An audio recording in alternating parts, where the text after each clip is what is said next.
You are kidding me. Ah.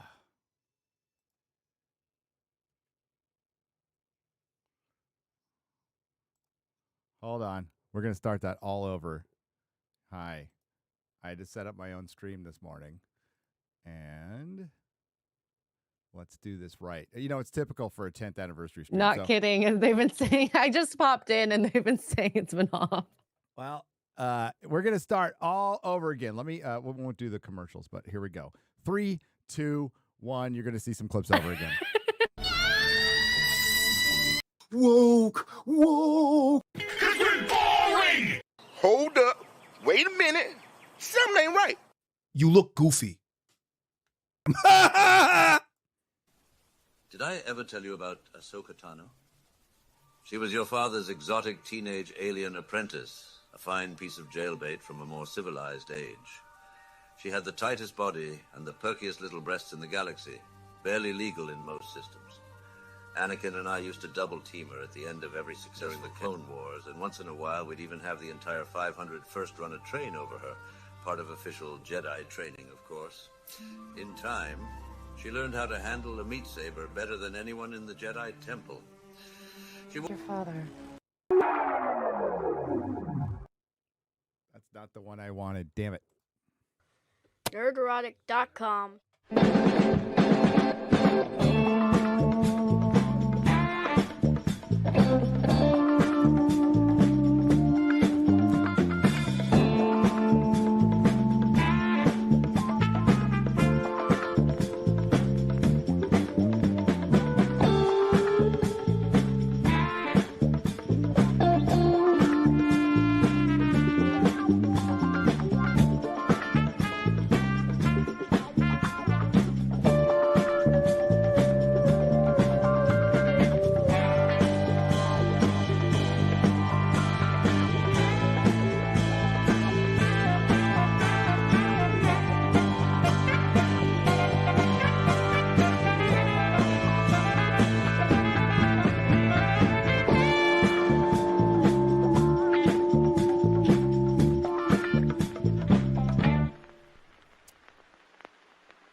There we go.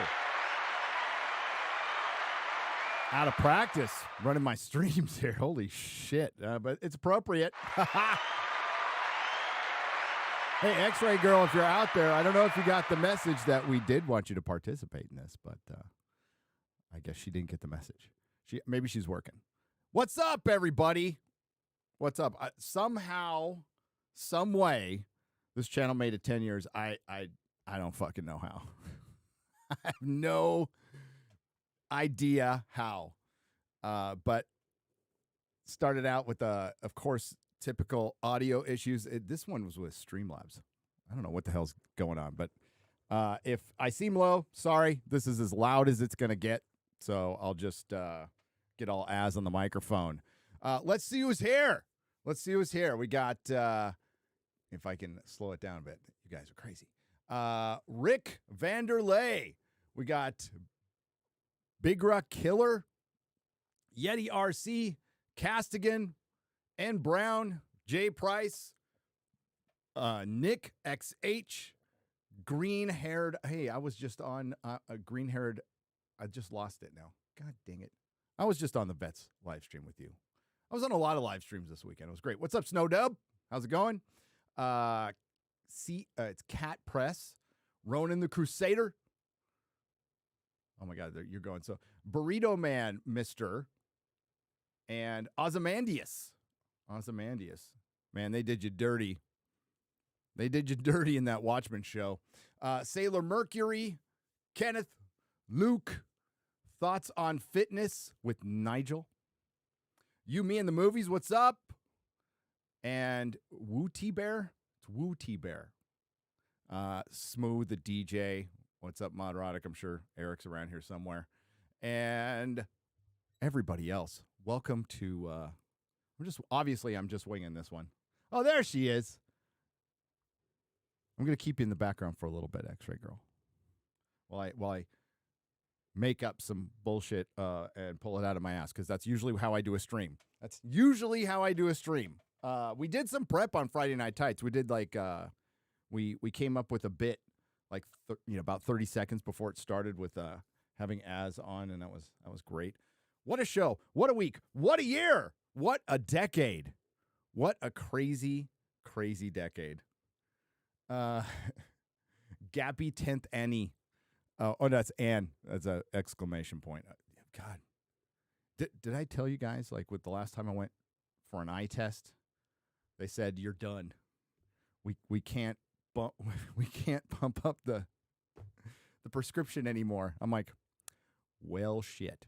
And they said, well, and you can't even get the LASIK eye surgery. What you can get is glaucoma surgery eventually, and that'll fix it. But you can't do it now. I'm like, all right. So Melissa, Mrs. Nerdrotic, got me this for Christmas for my Forbidden Frontier research library. But yeah, that's I'm gonna need it a lot. I already need it to read comic books. It's kind of sad. I had to read Alpha Core with that. We'll talk about that tomorrow on Real BBC. Real BBC. My favorite part was when I got the book on time. Thank you very much. I'm here all week. And you know what? It was of quality. There you go. It was a quality book delivered on time. Which is all we ever ask for. Or even around on time. I think that's respectable. I think within a year. I think that's fine too. When you start getting into George R.R. Martin territory, well, then you better deliver some phone book fantasy. That's all I'm saying. How long has it been, by the way? Shall we check? It's been a while since I checked. Give me a moment. I check this so much, it autofills for me. I just put how many days, and it automatically goes to July 12th, 2011. And it's been 4,563 days since the release of A Dance with Dragons. George, he is going to make the greatest book ever. Chances are it'll be pretty good. In a different timeline where he finished it, because we're not in that timeline. He ain't finishing this book. It's not happening. Which is disappointing because I really like those books quite a bit, quite a lot. Looking forward to House of the Dragon. So, real quick, so we don't keep X-Ray Girl in the back. How you doing, X-Ray Girl? You okay? Oh, you can't hear me on StreamYards. Oh, well, I'll just hang on. There we go. Now, that's weird. But that's going to be a problem, too. I wonder why. Good God, StreamYards is just every time we go there, it's like, hey, let's pretend it's a new setting. It does every time. Now you can hear me on StreamYards. But they can hear me fine out there, which is the most important thing.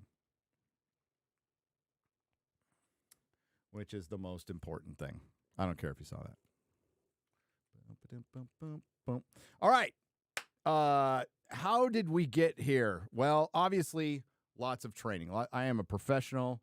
Lots of training, lots of practice. I have refined all my skills to. I am a super ninja of live streaming, obviously. And it's basically it's God-given talent. What can I say? It's just God-given talent that's got me this far. I don't boomer anything. I don't make a mistake on anything. And I'm always right. So we know that's not true. Quick origin story. We're not going to go from I was born a poor. No, I won't finish that. But I could. I was born a poor black child. I started this channel mostly by accident. I would say that. But podcasting had been rolling around in my head for a long, long time.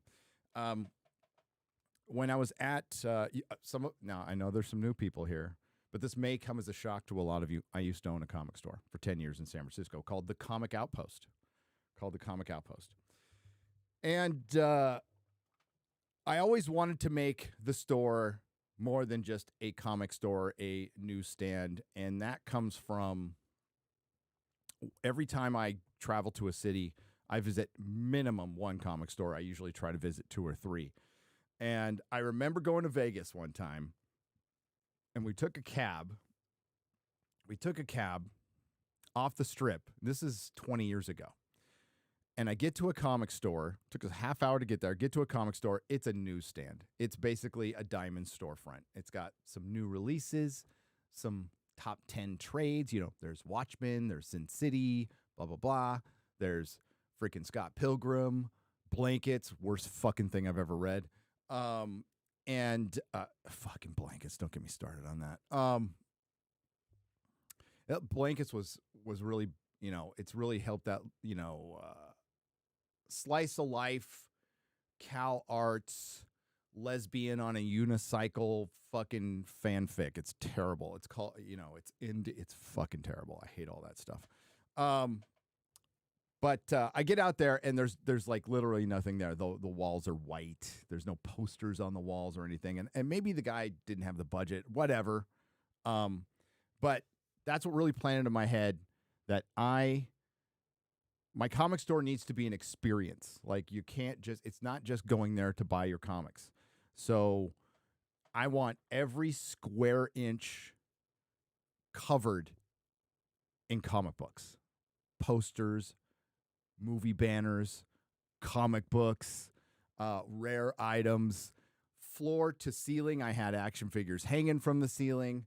I wanted I always said to people, you know, because I know a lot of people travel from the East Bay, had to get on BART, risk, you know, getting murdered to come see my shop. And I always told them, hey, I want you to remember being here even if you didn't buy anything. So when people would enter my store, they would gasp, and that was awesome. That's the whole point, is like I want you to be immersed. I want you to dive into an ocean of comic books and everything we love. That was what it was all about. And it was insane. And I built upon that. And we had video running all day. We had couches. People can hang out. And they did for hours and hours. And I'm like, hey, you know, there's this podcasting thing. We should do that. So we did it once in a while. The podcasts are all, I think I have a couple on a couple of broken drives that I need to fix. And I really need to go and get that. But it was called the We Have Issues podcast because the tagline for the Comic Outpost is We Have Issues. Because I you know, on the limited budget, I didn't have like Mile High budget or any of these other big comics, but I did my best to like have like really good back issues. And we bought collections when I could.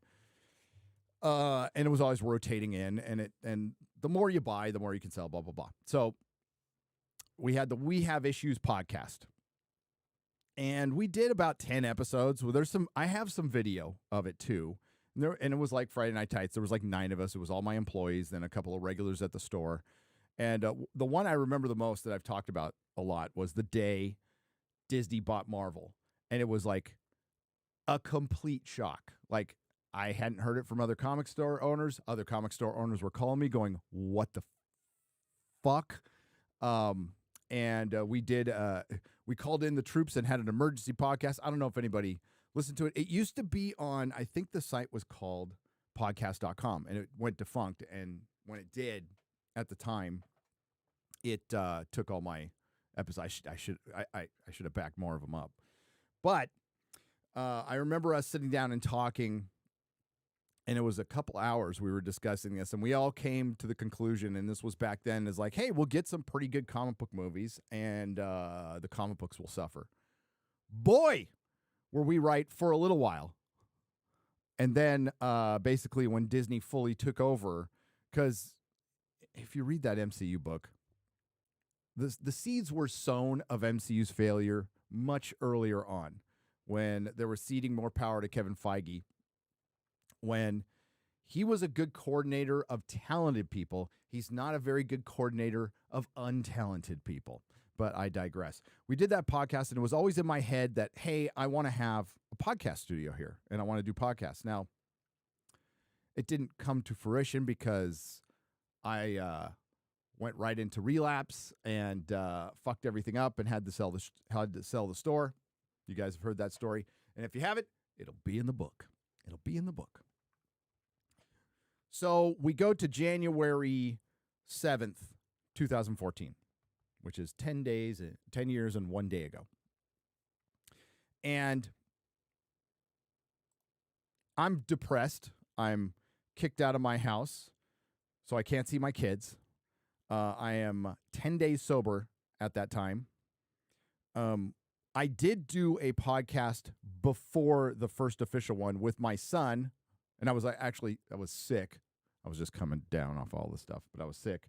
And we reviewed Matt Smith's The Time of the Doctor. All right, that was Matt Smith's last episode, Time of the Doctor. And I think it's still on the website. I think it is still on nerdrotic.com. But on December 7th, I had an idea. Well, I had Nerdrotic. So the term Nerdrotic, I guess I should back up a little bit. So I've had that since the mid-2000s when a customer came in and was talking about a book on the new release shelf, and I could have sworn he said Nerdrotic. Now, he tells me he said Neurotic, but I heard Nerdrotic. I'm like, hey, that's pretty cool. Now, it's been in the Urban Dictionary. I was not aware of it. I thought I heard him say. So I went right to GoDaddy and I bought the domain nerdrotic.com to use it for something. I just thought it was a good idea, thought it was a good name. So I'm like, I'm going to hang on to it. And I just kind of didn't do anything with it. Not even when I initially started the channel. So we fast forward back to January 7th, 2014. I'm with my friend John Reed. I believe that was a Sunday. Was it this? I'm not going to go back. It was around this time. There was a Charger playoff game we were watching. I was at his house in L.A. And I was at the sober living environment, but I don't think I had quite checked in yet. So I was at his house, and we came up with this idea to start, the channel. So I just signed up in his living room. I just signed up. Boop, boop, boop, boop, boop, boop, signed up. Fast forward, I can't remember the exact date, but week or two later, I'm in the sober living environment. My friend Dennis Bethaukis, who used to be a co-host here, his brother just died. So we were kind of depressed, and we're like, let's do something fun.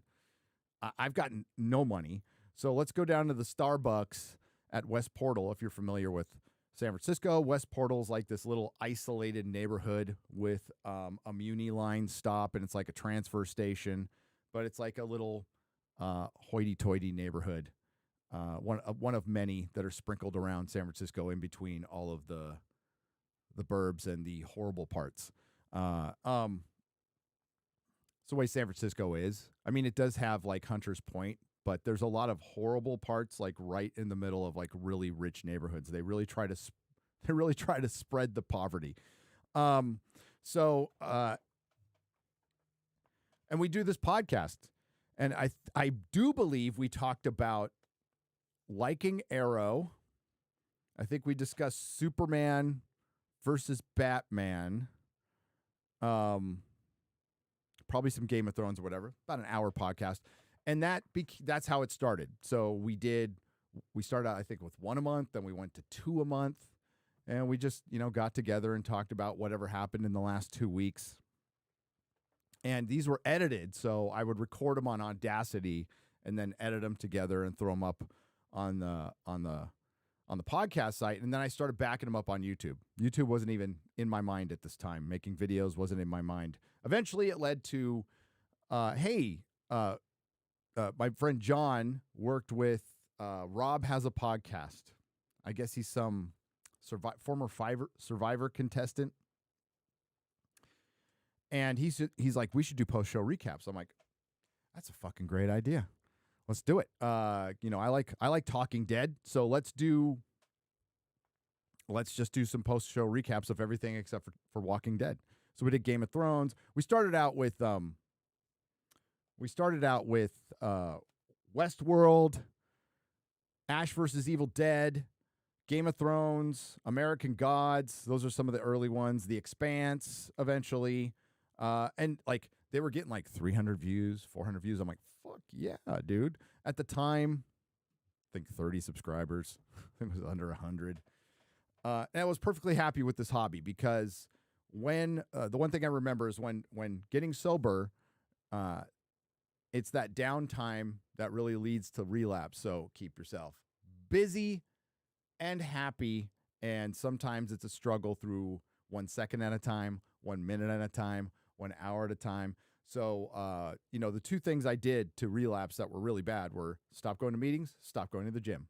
So I immediately started going back to the gym, started going to meetings, had myself a hobby, had to go get myself a job again. And it was taking a giant step back. So I just kind of see it as I needed to practice a lot more humility. So I, started at O'Reilly Auto Parts. And while I'm working these, blue collar jobs, and it's what I did before the comic store. I sold auto parts I have 15 years experience. I'm a journeyman. I could do it at any place, anywhere. It's always nice to, it's very nice to have a skill to fall back on if I need to, because this could end at any time. So, trade school, I joke, but I don't joke. I think it's far more important. Like, even if you are going to school, maybe learn a trade, maybe learn something else. That can be used practically in the real world. Until, I'm sure there'll be technology that will take away the middleman of selling auto parts someday. But until then, I still am pretty secure in a job if I need it. So it's a job I knew. I didn't totally hate it. I did hate it, like going to O'Reilly and stuff and working. Basically, it felt like going back to working at Burger King or something like that. It was that bad. But I needed to do it. I needed to work my way back into the system, and I did. And while I was doing that, I was podcasting. And I got I kind of jumped from job to job because the pay was good as my skills came back to me, which was pretty quick. Other people wanted me, so I kept jumping, and they kept offering me more money, so I kept saying yes. Another place would reach out and go, "You want to work here for more money?" Yeah. Okay. Yes. So, hey, thanks for the time. They're offering me more money. I got to go. Because that's exactly what the company would do to you. We're spending too much money. You got to go. So, you be respectful. You give them your 2 weeks notice, but it's like, see ya. I'm out of here. They're offering me more money. And as I'm doing this, we're doing 2 podcasts a day. And then we're doing the post-show recaps, which is at night, which is great because I work during the day, so we can watch these shows at night and just go live. And that's what we did for a long time, years. And it was fun. And it really planted the seeds for Game of Thrones later, by the way. And then, The Force Awakens comes out. It was a combination of a lot of things. The Force Awakens comes out, and when I first saw it, there was so much hype around it. I'm like, I just didn't like that. And I was questioning my sanity because I saw everybody loving it. I'm like, I just didn't like it. So I watched it again. I'm like, maybe I like it. And then I watched it again. I'm like, no, I fucking hate it. What the fuck is this? Why didn't Luke say a word? What's going on? And the rumors were out that Han was just going to come back to die. And I just didn't want to believe that. I'm like, I know Harrison Ford wanted that in Return of the Jedi, but I don't want to believe that. I don't want to believe that they would kill fucking Han Solo. And they did. They did. So that just stuck in my craw. I was like, fuck that. But there was also this thing happening in comics. So I had kind of taken a year off of comics just to focus on my life. And I'm like, okay, let's see what's going on in the comics world. So I just started looking around YouTube. And I run across this guy, your boy Zach from Diversity in Comics. And it was late at night when I was watching this video, and I watched Captain Marvel is Everything Wrong with Marvel. And that was that kind of opened up the rabbit hole for me. I'm like, what the hell is going on? So I subscribed to Zach and followed him, watched all of his videos back when he used to live stream, and you'd see his crotch and his little white socks. And he'd toss comics off to the other side of the room or rip them up.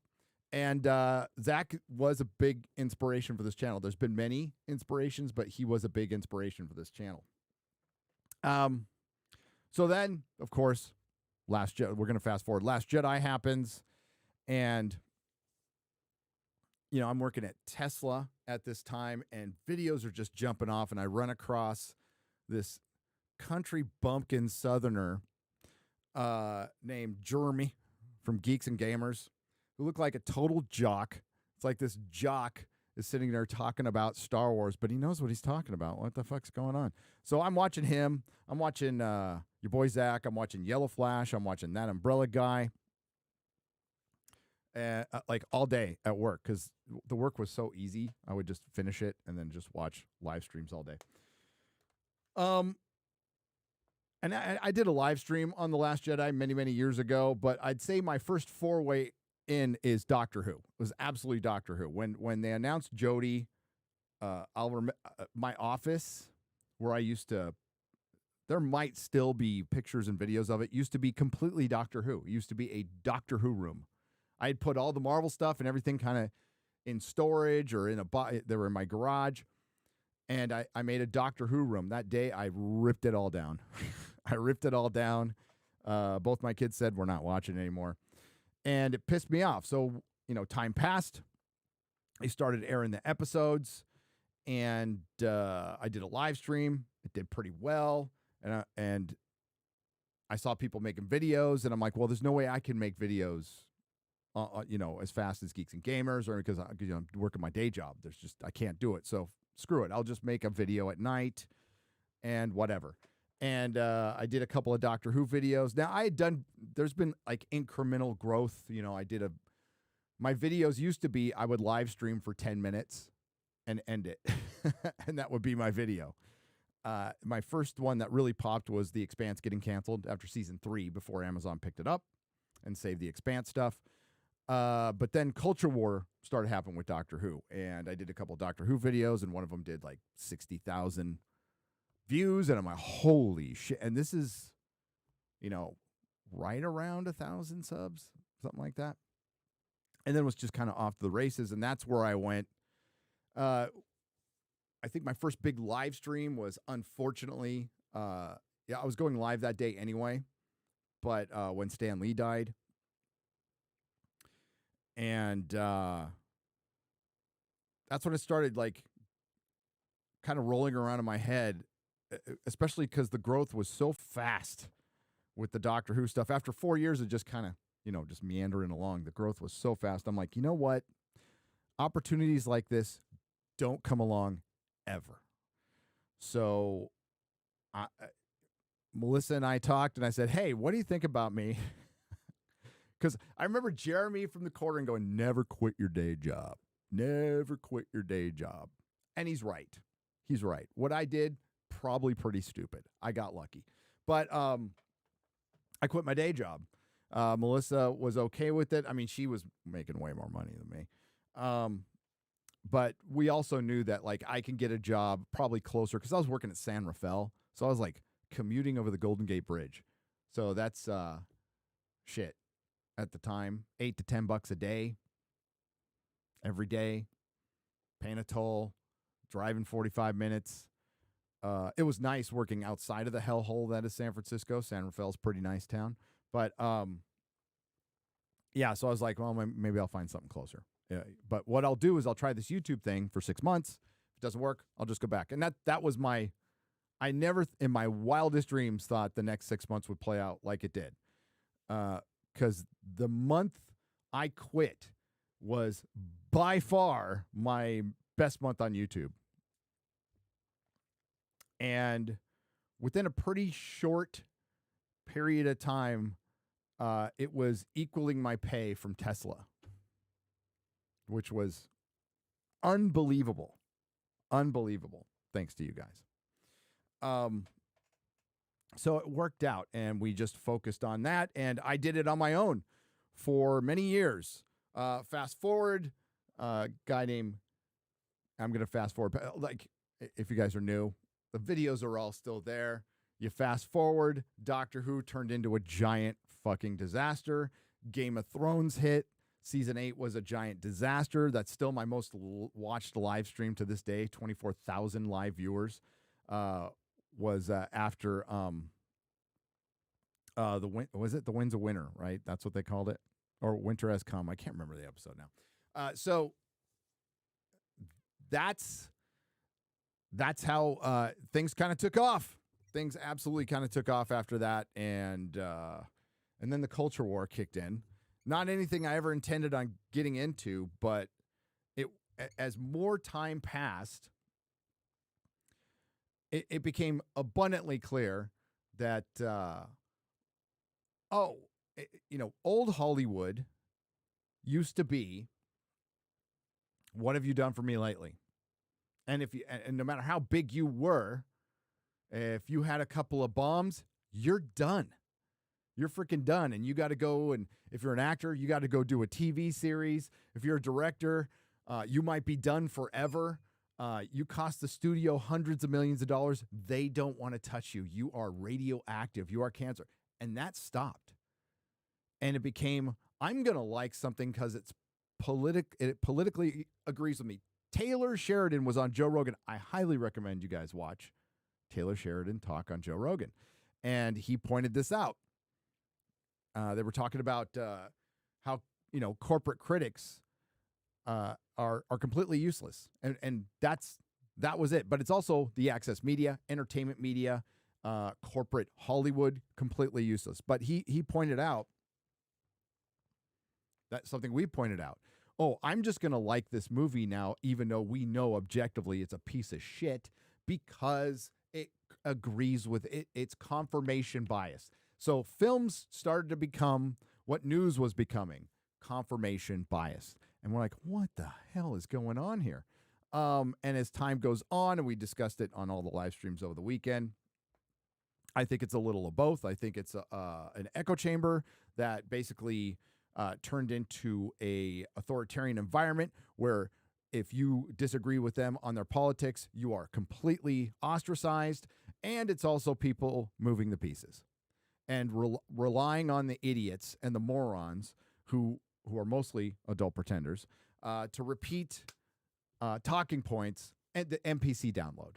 It's the perfect meme for that. It's the NPC download. And it's created this sewage of woke Hollywood. And what we saw in the years prior to that with early Comicsgate, when it was a customer movement, that was a precursor of things to come. Then it bled into Star Wars, which makes more normies aware of it. Not all the normies, because apparently it's still news to some people. And, you can't get too frustrated with that because people are busy. You can get frustrated with the pundits who pretend to be in this culture war, and then they come out and, and it's great that they're here, over the Charmin Obaid-Chinoy stuff. But 99% of the stuff you're seeing was out there 8 months ago, and we were talking about it, and I know you guys know that because you were talking about it too.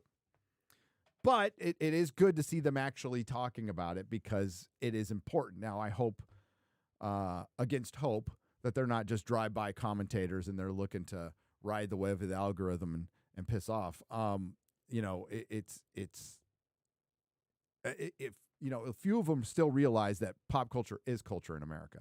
Pop culture is culture. Whatever's happening in Hollywood is happening in Washington, okay? Whatever's happening in Washington is happening in our schools.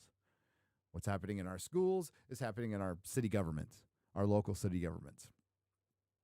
And that's why it's really important for most of us to come together under the umbrella of common sense and start on the ground level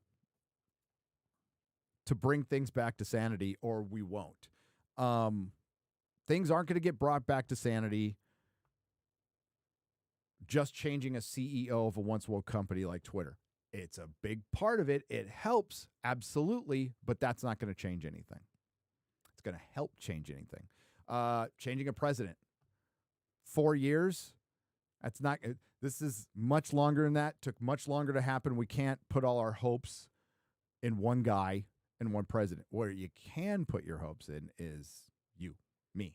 So, I'll go out and start a live stream and I'll just start talking about it and be honest. And that's why I've encouraged a lot of you to do it. If you want to change things, start with local government. Start at the ground level, because that's what they did. That's what they did. That's how they being the identitarians, the Marxists, just the ones who just want chaos, the ones who just want to destroy this country. And the reason most of them want to destroy this country is because they're just unhappy people.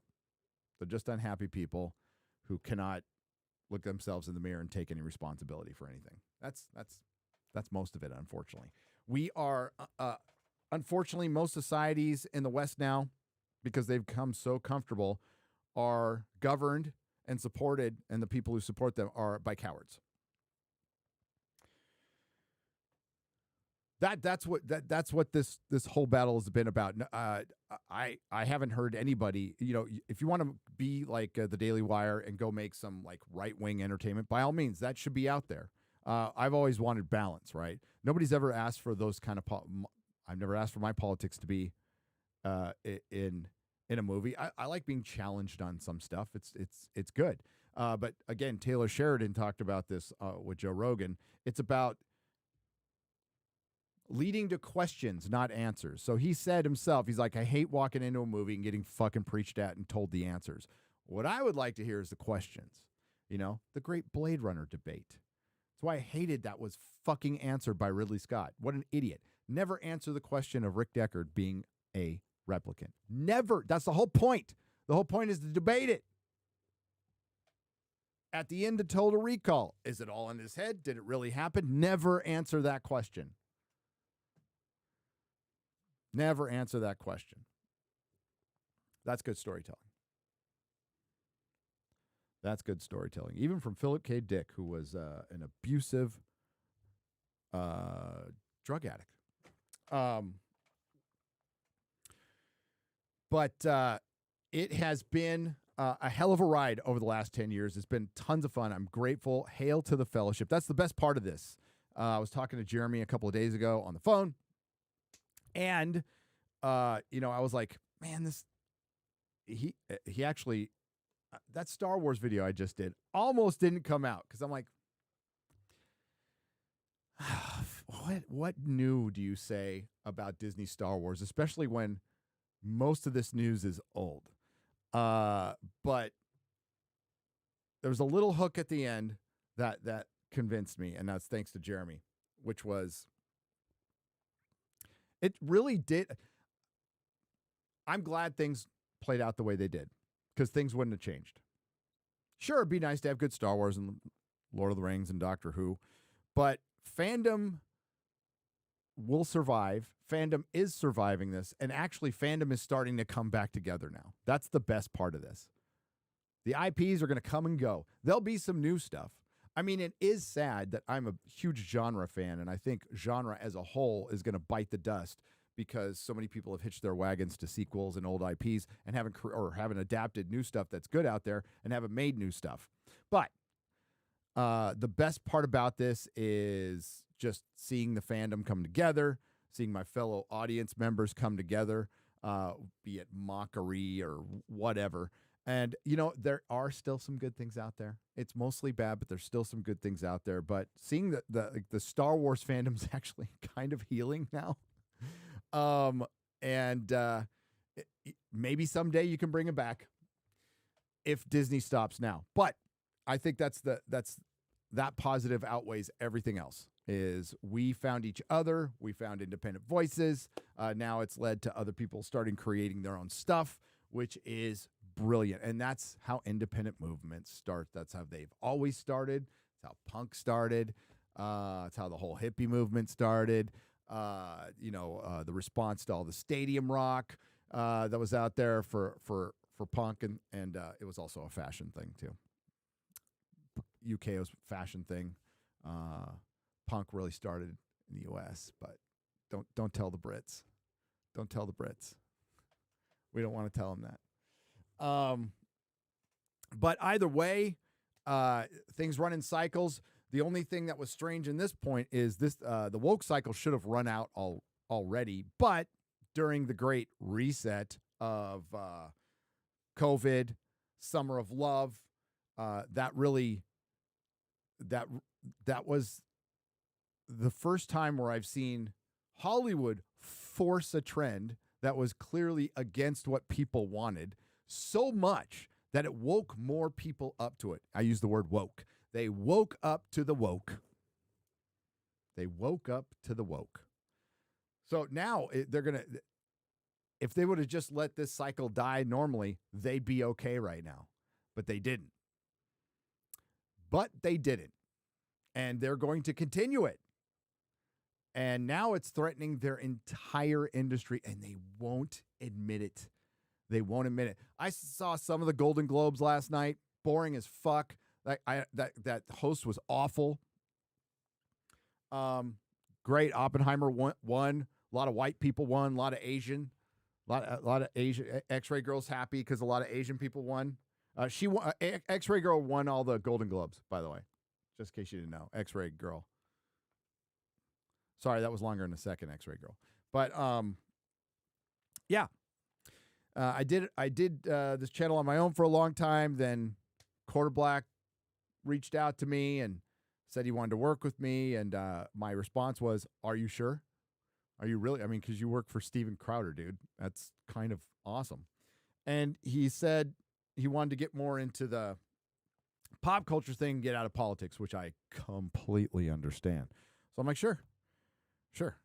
We'll try it for a year, see how it works out, and it's worked out really well. Couldn't be happier for Quarter Black, and now he's got his own show too, Normal World with the great Dave Landau. And over time, Perry was there, and he was just a memer on Twitter. And we started using his intros for Friday Night Tights. Then he started editing videos, and I'm like, hey, why don't you do this clip thing? We'll do another channel, and it's half yours. And he does new Nerdrotic Daily and does our thumbs. He does a great job. And then, of course, I'm like, I need, obviously, from today, I need a producer. I need an engineer. I need people to set up live streams because I'm busy doing other things. And I need somebody organized, highly organized. And Jeremy recommended X-Ray Girl. And here we are. On the 10th anniversary, just bullshitting here. Here she is. I made her wait a long time. She's probably far away. And we're just gonna keep it going. Like I wasn't gonna do some big, highly produced thing, because honestly, it's just another day. This is more about like the fellowship than anything else. Like saying thank you, because we got work to do. It's like Echo's coming out, and I got to prep for Echo, but it's been tons of fun. How do you like it here, X-Ray Girl? Oh, I love it. It's so nice to be able to like do what I need to in the time I allot. It's like I'm an independent woman. I'm kidding. You're every woman and every Asian too. Yeah, I know. And Perry Chan. You're Perry Chan. Yes. That's why you never see them together. Oh, you did see them together once. But yeah, thanks for being here. We're just hanging out. Hi, everybody. Yeah. If the volume's low, yeah. I tested the volume. It sounded fine to me. So maybe if you're on your phone. But yeah, for some reason, I cannot pump up the volume on Am I too loud? on my Streamlabs. No, it's me. So you're fine. I'll lower the. Okay, they're saying I'm really fine. loud. Ooh. Are you here? I can find out. Plug your ears out there, chat. Yeah, for some reason, I cannot pump up the volume on. Am I too loud? No, you're fine. Okay. You're fine. Cool. You are fine. Cool. All right. Yeah, we got to work. We got to get that thing going. It's. They're waiting on me. I keep forgetting what it's called. What's it called again? Evmux. EVMUX. What the fuck is that name? That's dumb. I don't know. Give me something I can remember. Okay. I'll drop it in the. Whose idea was it? Like, hey, we got this new streaming service that can like compete against. We've got this new streaming thing that can compete against StreamYards. We're gonna call it. What the fuck? You know, it's like somebody in the chat who like just came up with the name and they're like, I can't be bothered to even think of something, so I'm just gonna like hit some, consonants on my keyboard. But whatever it is, it's Evmux. It's pretty good. We just gotta get through it and learn it. We just gotta get through it and learn it. I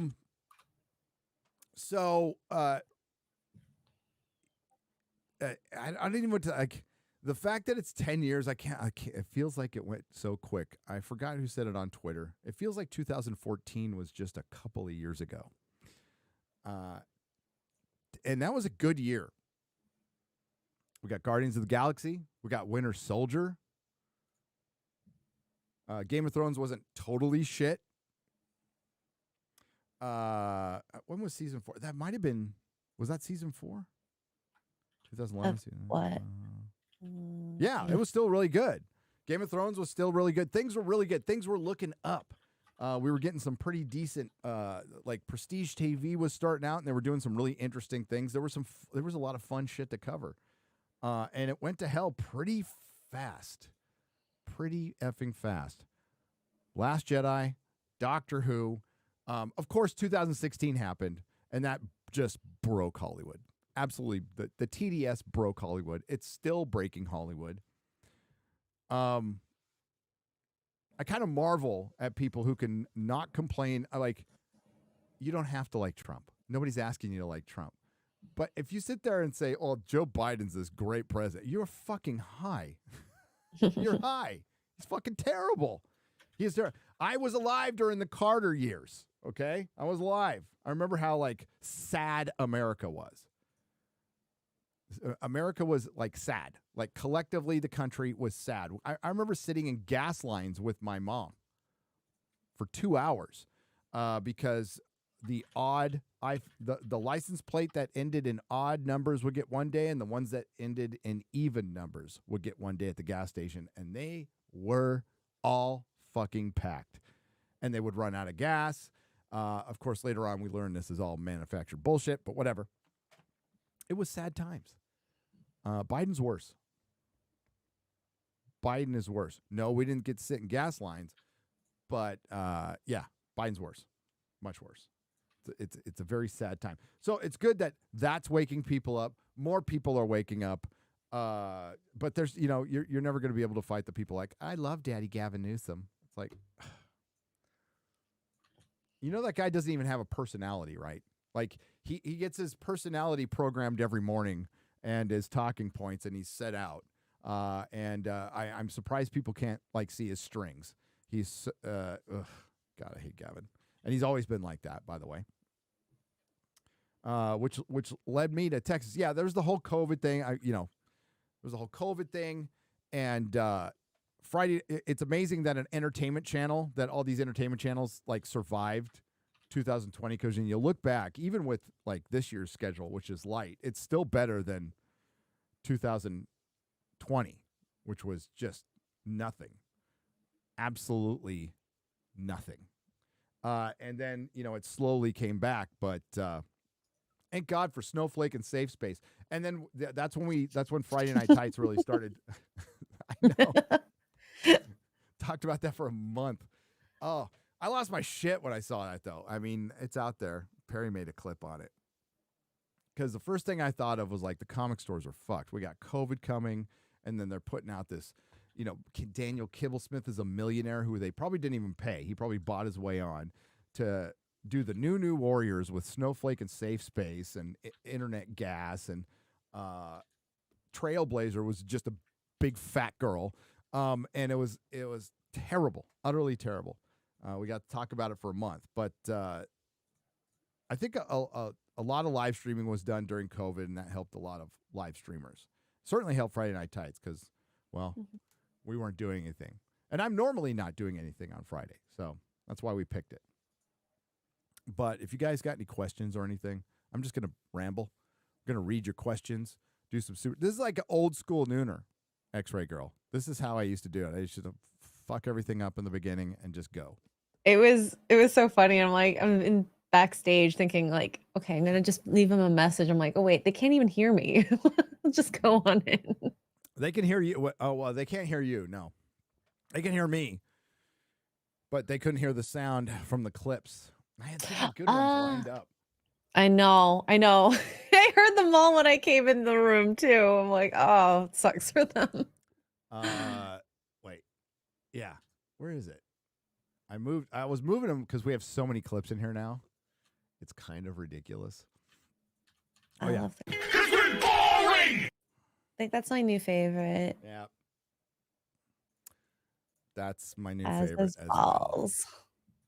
That's my new favorite as well. Let me get over here. And this, of course, will be on Nerdrotic Live. It'll be uploaded. But afterward, if you're still watching, we'll unlist it so you can keep watching. Just hang on to the link. Hang on to the link. And thanks, everybody who watched my last video. Charmine obeyed Chinoy. What can you say? It is interesting to see how this is played out and how this is. I just saw Tim Pool do a short on I think it said Disney Star Wars is dead. It's like, yeah, bro. Long dead. Long dead. It's not even close to being new news. And see the pundits. Ryan brought one up. I can't remember who it was, but some pundit with 1 million followers on Twitter puts up who should be in charge of Star Wars? Dave Filoni or is it Kathleen Kennedy or Dave Filoni and Jon Favreau? And the answer is none of the above, because they've all been in charge of Star Wars, and they suck. And if you think for 1 minute that Disney can make anything good with this regime, you're crazy. You're absolutely crazy. I've heard from a lot of people that within Marvel, that Kevin Feige has recognized the problem and really wants to turn things around. He ain't going to be able to do it. You can't turn things. You can't turn something around this big midstream. You can't pivot. Eric says it all the time. You need to stop. I know that's not going to be good for the investors. You know what isn't good for the investors as well? Activism and destroying your investments. So every bad thing you come out with destroys your investment some more. And every bad thing you come out with Disney Star Wars or Disney Marvel ensures it'll never come back. Not in our lifetime. So they need to stop. They just need to stop. And they're not going to, but they're going to try to right the ship, and I shit you not, with Black Falcon, Captain America. That's the movie they're going to try to, not Deadpool 3. Nope. That is just a stopgap, and it'll do well. The movie that they're going to change things with is Black Falcon, Captain America. The film they had to entirely reshoot. The film they shot again. I can't turn my volume up. I already talked about it. I can't turn my volume up. It's impossible. Impossible. So, I don't know what's going on with Streamlabs right now. But every time I stop to check, I listen on my phone or my computer, and it's fine. So, sorry. I just lowered my volume, so hopefully it's a little better on that end. Here we go. We're gonna test this out. We're gonna show.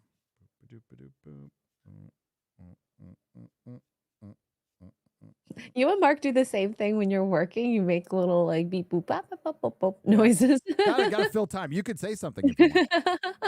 Oh, I don't know. Ooh, I'm excited to watch. I just checked. Demolition Man is on Netflix, and Running Man I had to rent, but that's okay. And I didn't know Schwarzenegger was in the movie for Running Man, I believe. So I miss young Schwarzenegger. Oh my God. We all do. He was so, we all do. 90s was the best. 90s was the best. I think the first thing I ever saw him in was Terminator 2. Damn, that was a good movie. kind of want to watch that again. I didn't watch the first one though. I didn't watch the first one. Oh, and Drinker's in the chat. Hail, Drinker. What's up, Drinker? There we I go. saw a few That sounds people. good to me. Okay, cool. Sounds good to me. Right. Is Drinker here? Hey, Drinker, what's up, dude? Oh, I got to call you later. Or you do, X-Ray Girl. Oh, did you reply back to me about something? No, we will, though. Okay, sounds cool. We will. I have a feeling I know what you're saying. Yep. We will. So it's great that the pundits like absolutely recognized that Star Wars is dead 4 years too late. And yeah, now it's been 4 years. I mean, we can argue, was it The Last Jedi? Was it The Force Awakens? Was it The Rise of Skywalker? I would argue the minute they stuck a lightsaber in Han Solo, it was done. And then not had Mark Hamill utter a word in the first movie and be in it for the last 5 seconds, that was dead. The minute you didn't put Han, Luke, and Leia together, it was dead. But I will listen to your arguments about the Last Jedi and, of course, The Rise of Skywalker, which brought more people together. Force Awakens was fool's gold. Mandalorian was fool's gold. They had zero plan. The EU, they canceled. They're just going to strip mine it for their shit. And now it's not even a copy of a copy of a copy. Robert Meyer Burnett has said this before. Star Wars is just about itself, and it doesn't even know what to be about. It has no meaning other than to be a delivery mechanism for the message. And if you're out there in the access media listening to that right now and just going, no, it isn't, just quit. You're not good at your job. You don't know what you're doing. You know nothing about fandom. You know nothing about nerddom. You need to go learn something that you're good at, because if you don't recognize what is right in front of your face, the acolyte. You hired Kathleen Kennedy hired an activist director for brought back a Rey movie and hired an activist director after she's going to do an LGBTQ plus focused High Republic show. High Republic. Remember the High Republic? There's a character that's a fucking rock. There's a non-binary Han Solo. By the way, there's like 50 versions of Han Solo in Disney Star Wars now. We got Dr. Afra or whatever the fuck she is. She's a lesbian Han Solo. Then there's another lesbian Han Solo. Then there's a non-binary Han Solo. And now Chewbacca's a rock. This is what they've come up with. The people who had to put diversity twice on the whiteboard and wanted dinosaurs. George Lucas must be banging his head against the wall if he even cares anymore. I mean, he came out looking pretty good from this deal. After all the shit he went through after the prequels, he's all, you asked yourself, how could it get any worse? Well, I'll show you. Things can always get worse. Yeah. So Kathleen Kennedy hires a former Harvey Weinstein assistant to run a show that's LGBTQ plus focused, that's kind of pushing the High Republic, which has sold nothing. Drunk 3PO's done tweeted about it, done videos about it, where the artists and writers for High Republic books are sitting at conventions and nobody goes to their table. How freaking sad is that? Our boy Drinker, who was out there, was at Anime Matsuri. They put Drinker in the corner, and he still had a fucking huge line of people. Huge line of people. Nobody puts Drinker in the corner, by the way. Oh. You hear that, Matsuri? Just kidding. Star Wars is dead. Great. Breaking news from 2019. But it's good. It is good that more people are waking up to it. Bring some more people into the fellowship, and we can have some fun mocking it. I can't wait for the Acolyte to come out. Probably most anticipated series this year is the Acolyte. because I think that's going to be a far bigger disaster than even Agatha. If that comes out this year, we're not entirely sure that's coming out this year. What else is? Oh yeah, and then we got Echo tomorrow. Tomorrow, we have Echo, and they thought Marvel thought that, hey, we'll just drop it in January. Nobody will notice, except there's nothing out right now. There's no movies coming out. There's nothing coming out. This is going to be, everybody's going to be hyper-focused on Echo, which they're putting on 2 streaming services at once, so it will get bigger numbers, and I guarantee you it won't. I guarantee you it won't. Ing the Merciless has seen it, and he said it was boring. First 3 episodes he saw. First 3 episodes. I think Chris is going to see it by Wednesday. I'll see it, of course, tomorrow night. As a matter of fact, you know what we're going to do for the members? We're going to, I'll watch the last 2 episodes. We'll do a watch party. I'm not going to do the whole thing with you guys. I wouldn't do that to you. I wouldn't do that to you. But I'll watch the last 2 episodes. We'll do a watch party. That was pretty fun when we did it with Rebel Moon. So, I just plan to do this until I croak. So it's brilliant that we've had 10 years. This wouldn't have happened with you guys. I think the quickest way, and I've said this before, it's like winning a lottery that you worked really hard for. So I've put a lot into this, but luck, whatever that luck was, had something to do with it too. And it's weird as a guy who hadn't experienced, it's my own fault, but hadn't experienced a lot of luck in his life, got it later on. I'm grateful for that. I don't know how I wouldn't be able to create a YouTube channel in my 20s. I wouldn't have been able to do it. I didn't have the mentality for it. I would have fucked it. And if I did do it, I'd have fucked it up immediately. So I'm grateful that it happened when I was older. Done some stuff before. But it's the best part about this job. This is why I love, that's why we're doing more and more meetups every year, is hanging out with you guys. Hanging out with you guys, hanging out with the fans, running around being knuckleheads. MegaCon's going to be tons of fun. We're going to be running around Universal. And I guess there might be Swifties there because there's a rumor that Taylor Swift might play something at the Pro Bowl. Isn't a Pro Bowl a flag football game now? I don't even know. Why am I asking you? I'm like, I didn't know people played flag football as a Canadian profession. football still a thing? It is, but it's not the same rules as NFL. No, it's And a there's bigger only, field. That's where Doug Flutie came from. I think there's only 8 teams or something like that. Yeah.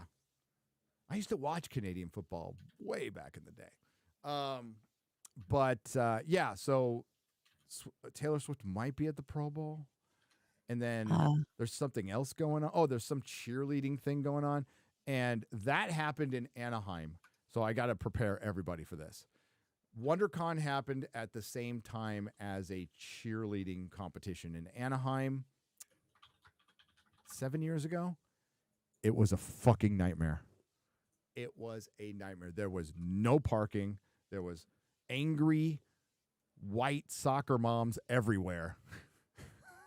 Everywhere. It sucked. And this was outside of Disneyland. So this is after WonderCon moved to Anaheim. And so it's outside of Disneyland. So you have Disneyland people, Anaheim people, a bunch of crazy cheerleader fucking moms running around, and nerds. It was terrible. Oh, what a great mix. It was fucking terrible. You know what? The porn convention that shared the comic convention in Vegas was run more smoothly than WonderCon sharing a spot with the cheerleaders, and it was, oh, God. I couldn't get out of there fast enough, and I was working the con, right? I had to work that con, so could not get out of there fast enough. Bad combination, let's just say. Let's just say that. I don't need that window open. How's the chat doing? How you doing, chat? How you doing, chat? Let's get to some questions. They look good. They always look good. They always look good. Doesn't help that I have fasting brain. I'm on day 4. Oh my God. How many days are you doing that? 7. Oh. You're the hard part, I think. I am. I mean, I can eat some like rice cakes and almonds. That's what I can eat.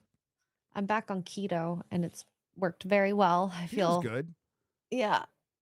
Oh, and I'm back to working out like 5 days a week. See, that's good too. But when you're fasting, working out, like that's why I'm like I have no brain right now. Like I fast when I work out because when you have a large amount of carbs in your blood, it takes longer to reach your fats because there's a switch in your body that happens about 15 to 20 minutes into working out. And then you feel that like spurt of energy because that's your body accessing your fats. Now it's at like, I saw today, it was like 11 minutes when I was doing cardio. Oh, nice. It was great. Yeah. It's been brutal. Yesterday was brutal. This morning was brutal. So, I mean, I'm normally functionally retarded, so I was full-blown retarded when I started this live stream. I was like, Melissa's like, you okay? I'm like, I'm fine. I think I can talk. You're doing a fine job. Coffee. And if you boomer, keep growing everyone coffee. just normal. Yeah, it's on brand. Well, I mean, if you guys have any questions about that, that's fine. But unsolicited advice on streaming, don't just be humble. You're gonna fuck up. That's part of the stream. That's the beauty of streaming. I like seeing that. It's funny. For one, it gives your friends an opportunity to roast you, which will make the audience laugh. That's the whole fucking point. And it's not planned or anything, but like I've tried to go back and watch. I can't watch news. I can't watch ESPN. And it's not just because it's woke. That's most of it. But I can't watch shit that I'm going to get 10-second sound bites. It's going to commercial. You can see them reading. And I'm like, this is all bullshit. And I think that's a model. Oh, no. I know that's a model that's going to be dead very soon. You know, there used to be people. There was a guy named Ted Leitner in San Diego. My San Diegans will know who he is. Uncle Teddy. He used to do color commentary with Jerry Coleman for the Padres. He was the voice of the Aztecs. He even did some Charger work. Longtime sports guy, controversial as hell. Half of San Diego hated him. Half of San Diego loved him because he never used a teleprompter, not once. So he was our sports guy, and he just off the cuff. I fucking love Teddy. I love Uncle Teddy. San Diego calls him Uncle Teddy. I think everybody loves him now because he's older. But back in the day, half the town hated him. Half the town loved him. Some of the sports guys hated him. But Ted Leitner, a San Diego legend, and that's where the talent is people who can just go off the cuff and just go. And it's really hard when you're on like 3-minute segments. And that's the beauty of podcasting too. You know, the one thing that held back Art Bell was his commercial breaks. That sucks.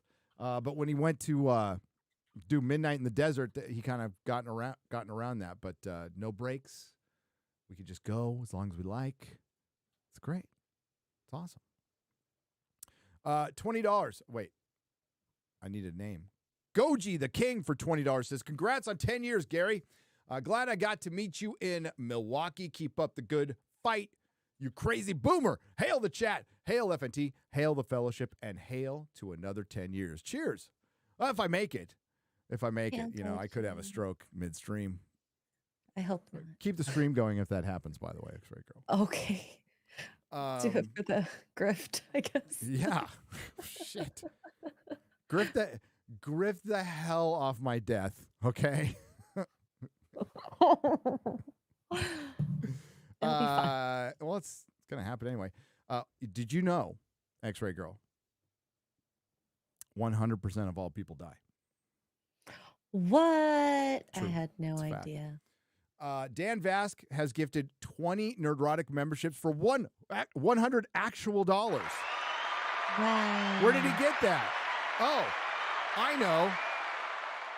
He finally turned the tables and robbed the starving children who were trying to rob him. Well done, Dan Vask. Social justice. The gangs of starving children from Brazil. Well done. I knew you could do it, Dan. So proud of my gay friend. Thanks, Dan. Goodrich has gifted 10 Nerdrotic memberships for $50. Hail. Nate the Great for 1999 says, congratulations on 10 years, man. Thank you very much. I just had 10 years sober on the 27th of December, and then 10 days later, 10 years of the channel. It's been a lot of fun.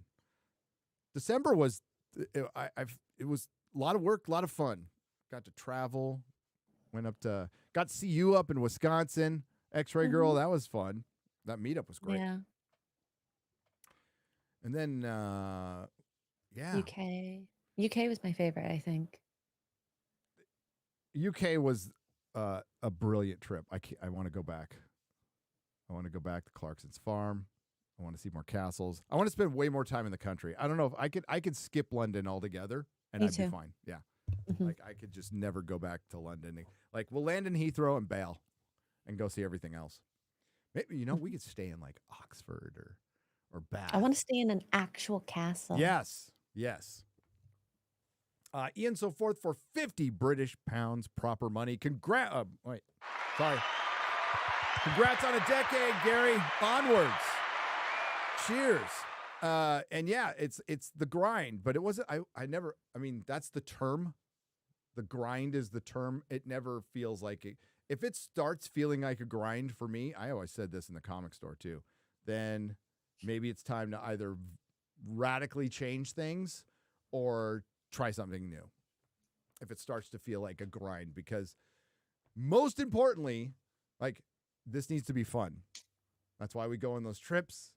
Those trips cost money. I don't care. It's money well spent because I'm just hanging out and having fun. Some people might call it team building. I call it vacation.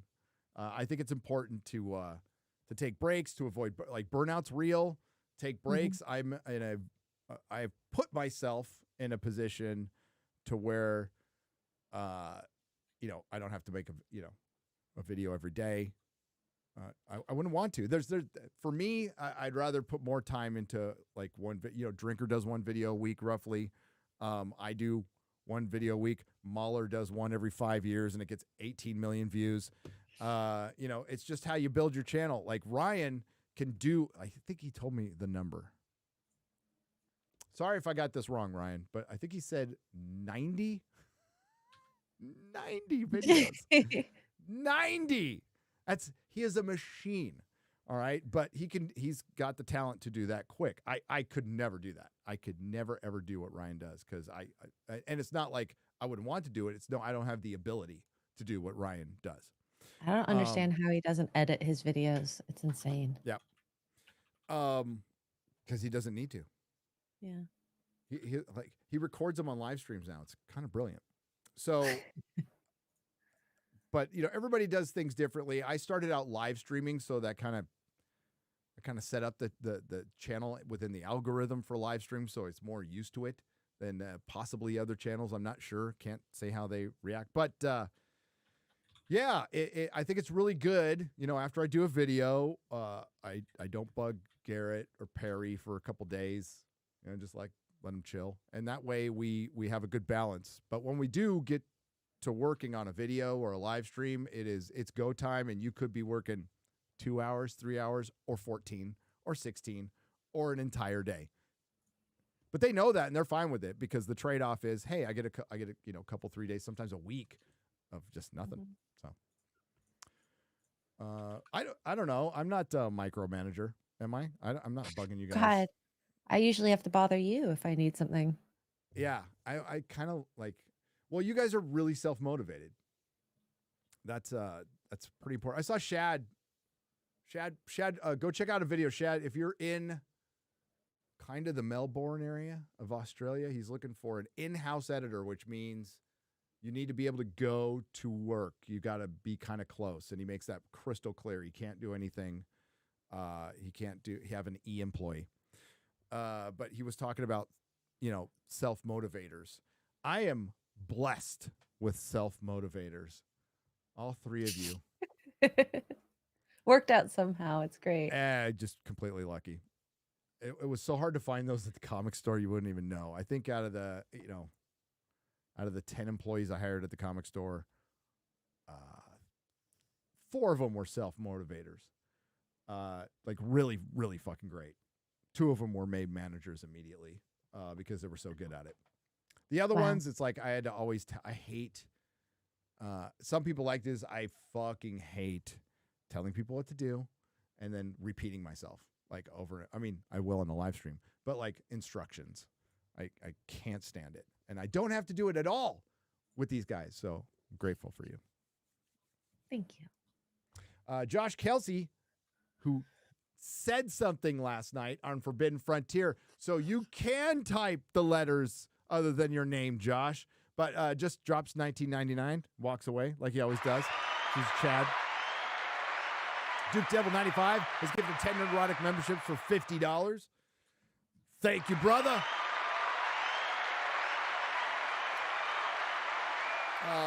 The Rational Workforce for $20 says, Boston writer from X here. Congrats on 10 years. You inspired me to start my own channel, The Rational Workforce. Oh, I like that name. So I can push back on cancel culture and how it impacts the workforce. That's a great idea for a channel. Absolutely. If that's your passion, thank you and keep crushing it. Thank you. And I love hearing that. That was great when I was streaming with the vets. And I mean, it's surreal, and I'm grateful for the praise, but I'm glad if anything comes out of this, it like inspired you to start this hobby and you're having fun hanging out with your friends, and it's becomes a regular thing in your life. That's what Hollywood is scared to death of, by the way. I have Tom Hanks basically saying this in a couple of my strike videos. To reset it real quick, Tom Hanks is being interviewed about the strike, and he's like, well, I can't say a lot because I am more of a producer. I'm a producer, and this was before the actors got in. So he's all, I'm more of a producer right now. But what I can say is there's, and he goes on about the strike, and he absolutely, he showed the writers respect like he probably had to because he was forced to by certain unions, which is why I hate unions. It's like having another boss. But he basically, long story short, he said there's a lot of competition out there. And he mentioned specifically YouTube. And he said, YouTube's free. We don't have to pay for that streaming service. And they can entertain each other. And that's what that was my mantra throughout all of my strike videos is we will just entertain each other. Don't really shit. I don't give a shit. All the fucking reply guys, reply they thems on Twitter, like, what are you gonna do if there's no Hollywood to talk about? I don't know. There'll always be something to talk about. I don't concern myself with that at all. I'll just do FNT. We'll just bullshit for 2 hours or 3 or 4. I don't worry about it at all. We made it through COVID. We'll find a way. But we'll find ways to entertain each other. And what the Rational Workforce just said is like, I'm making a channel that's just fighting back against cancel culture, which is another form of breaking the narrative, which is what, in a way, all of you are doing. You are keeping the, I don't want to say keeping the narrative in check, because we don't want narratives. We want to break them. We want to destroy them. We want to shatter them. What we want to bring back is this thing called the truth. And it might suck sometimes. The truth might suck, but it's the truth. There is no my truth. There is no your truth. There is the truth. And, and that's why it's important to be really upfront. Like most of what I do, obviously, is opinion. It's opinion. If I'm bringing up stuff, it's usually things I have read in the access media or the media, or I try to cite that. I try to use what people actually say. I try to find video of them saying it so I can see the context. I also, if I see a video clip, I will watch the entire interview so I can get the context of it. Takes a lot of time, but I think it's really important, at least for, so I'm not spinning a narrative. A lot of people accuse me of that. I don't care. But I think my approach is like, I'm just on a journey here. I don't roll out of the rack thinking I have all the answers or even some of the answers. I roll out just like, what are we going to find out today? What are we going to learn today?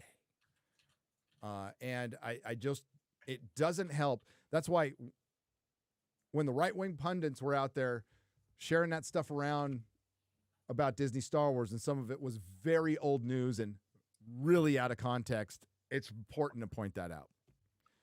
No right-wing pundit, we're not trying to make you look bad. You made yourself look bad by not doing the work. Or your underlings didn't do the work. Or you didn't listen to your underlings that you refer to them. I wouldn't refer to them like that. That probably tried to tell you and you ignored it. I don't fucking know. Doesn't matter. But if, especially since some of the right-wing pundits really get on the news for not getting things right and not doing the research, and then they're doing it too. So it's all about and you know what? If I fuck up, keep me in check. That's fine. That's good. Mm-hmm. That's good. Tiger King for $20. Congrats on 10 years, Gary. It was cool meeting you at the 35er and LA Comic-Con. Keep up the great work. Hail Door Slayer. I am the Door Slayer. Tiger King. Thank you for the $20. It was great meeting you too. That was fun. Our little impromptu, the 30 diver. That was a cute bar. Yeah, it's filled with god awful Dodger shit everywhere, but the bar is fine. As a Padre fan, it's kind of a nightmare walking in there, but and then on top of that, it's a bar. I don't drink. Like the only thing I would consider drinking at a bar, and I won't now, would be like a sugar-free Red Bull, and they didn't even have that. They had some they had like some monster, which is like it's like goat piss mixed with like the last piss of a dead man. Fruity. That doesn't even describe how bad it is. I'm just trying to get you there. Studio 22 podcast for $30 says congrats on 10 years. Thank you.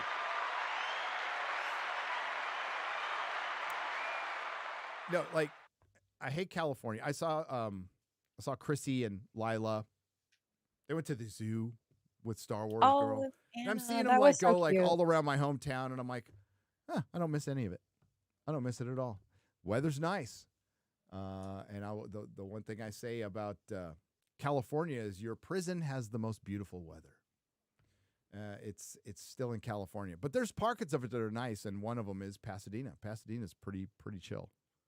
It's a nice place to visit. Wouldn't want to live there. No way. Zion 42 for $19.99. Thank you. You came on my radar when you were doing a recap of Star Trek Discovery Season 1, Episode 3. Whoa, that was 2017. That was early 2017. Was looking for why I didn't like it.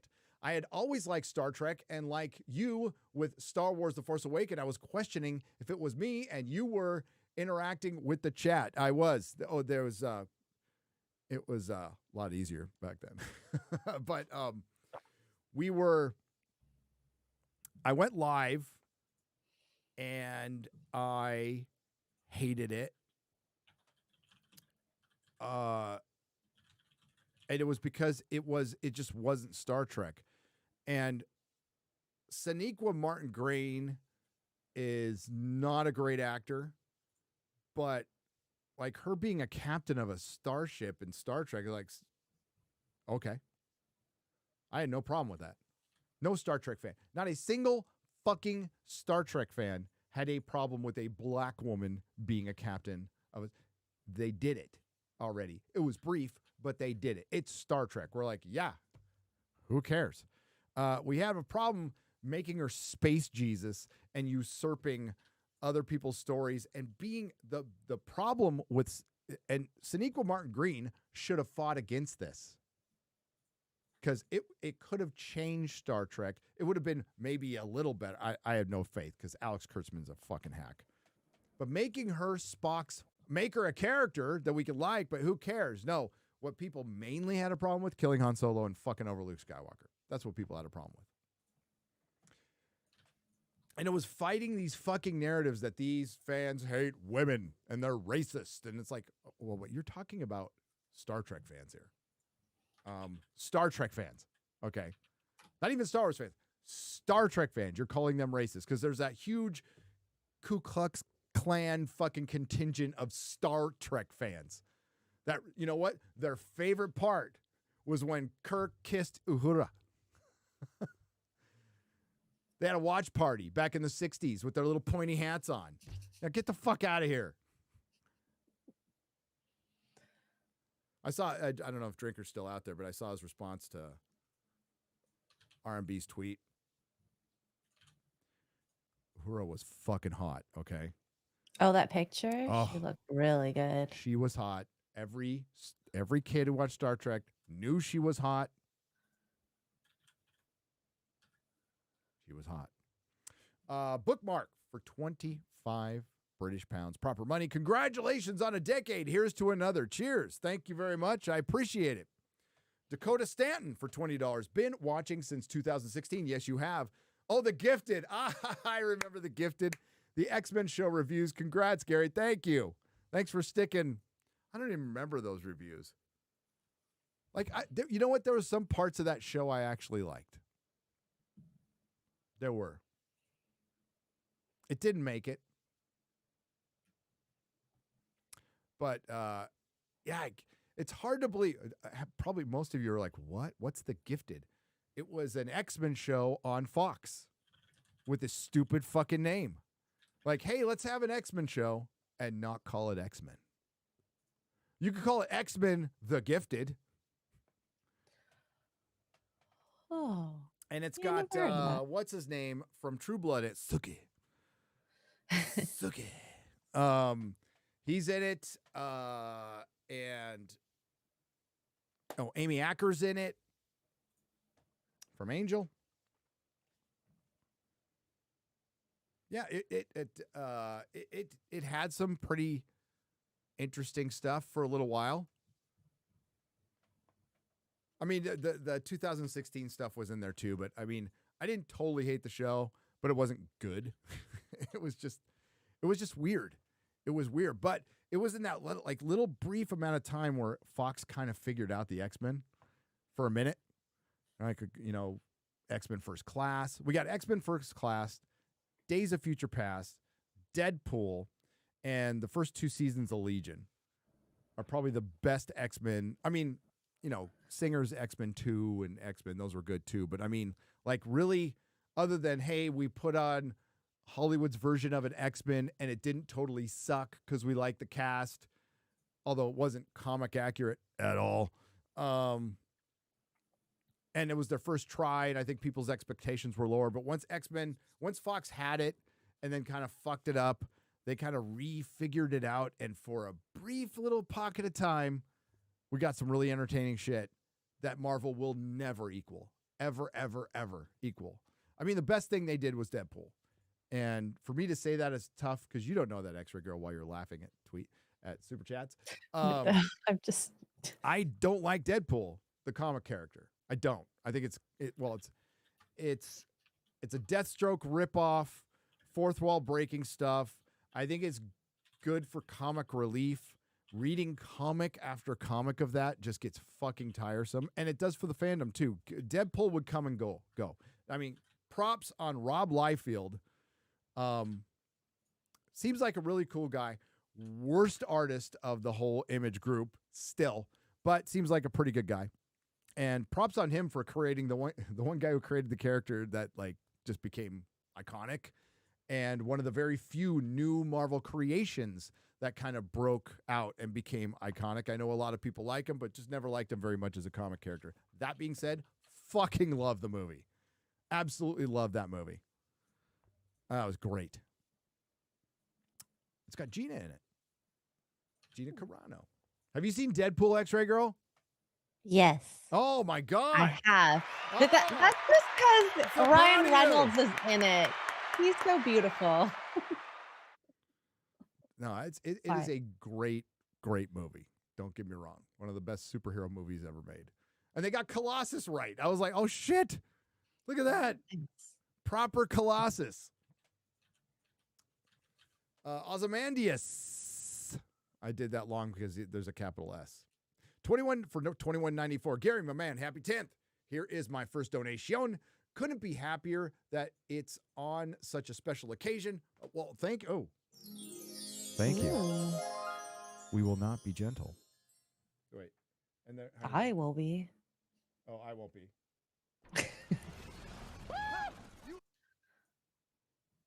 That's before he said, or that's after he said you're boring. You're boring. If you wonder what that sound is, that is Az literally playing a video game. He called it his war cry, but the video game scared him, and he sounded like a little girl. Yeah. You should see the clip of that. It's fucking funny because the look on his face is even better. Maybe we should get the video clip of that. Okay. I'll see if I can find it. It's been on hoping for another 10 years. Party time. And this is my idea of a party. My idea of a party is hanging out with my friends and talking and drinking coffee. Metalhead Madman for $20 says, "Hey Gary, you done plenty of nooners, but have you done any neuters? LOL." I don't talk about that. We don't talk about it. Maybe Gavin did. Valiant Renegade. Oh, big YouTuber Valiant Renegade, who I guess is you're gonna be at MegaCon. I heard you're gonna be at MegaCon, yes. so now you got to be there because I said so. $49.99. Happy 10 years, you glorious bastard. See you in Orlando. Fuck yeah. I can't wait to see you. That's going to be fun. Orlando's going to be fun. Orlando is going to be fun. Jake Hunt. Jake Hunt.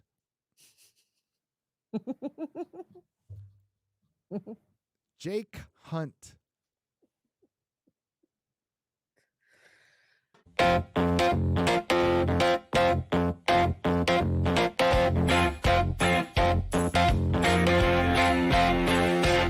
You're a cunt.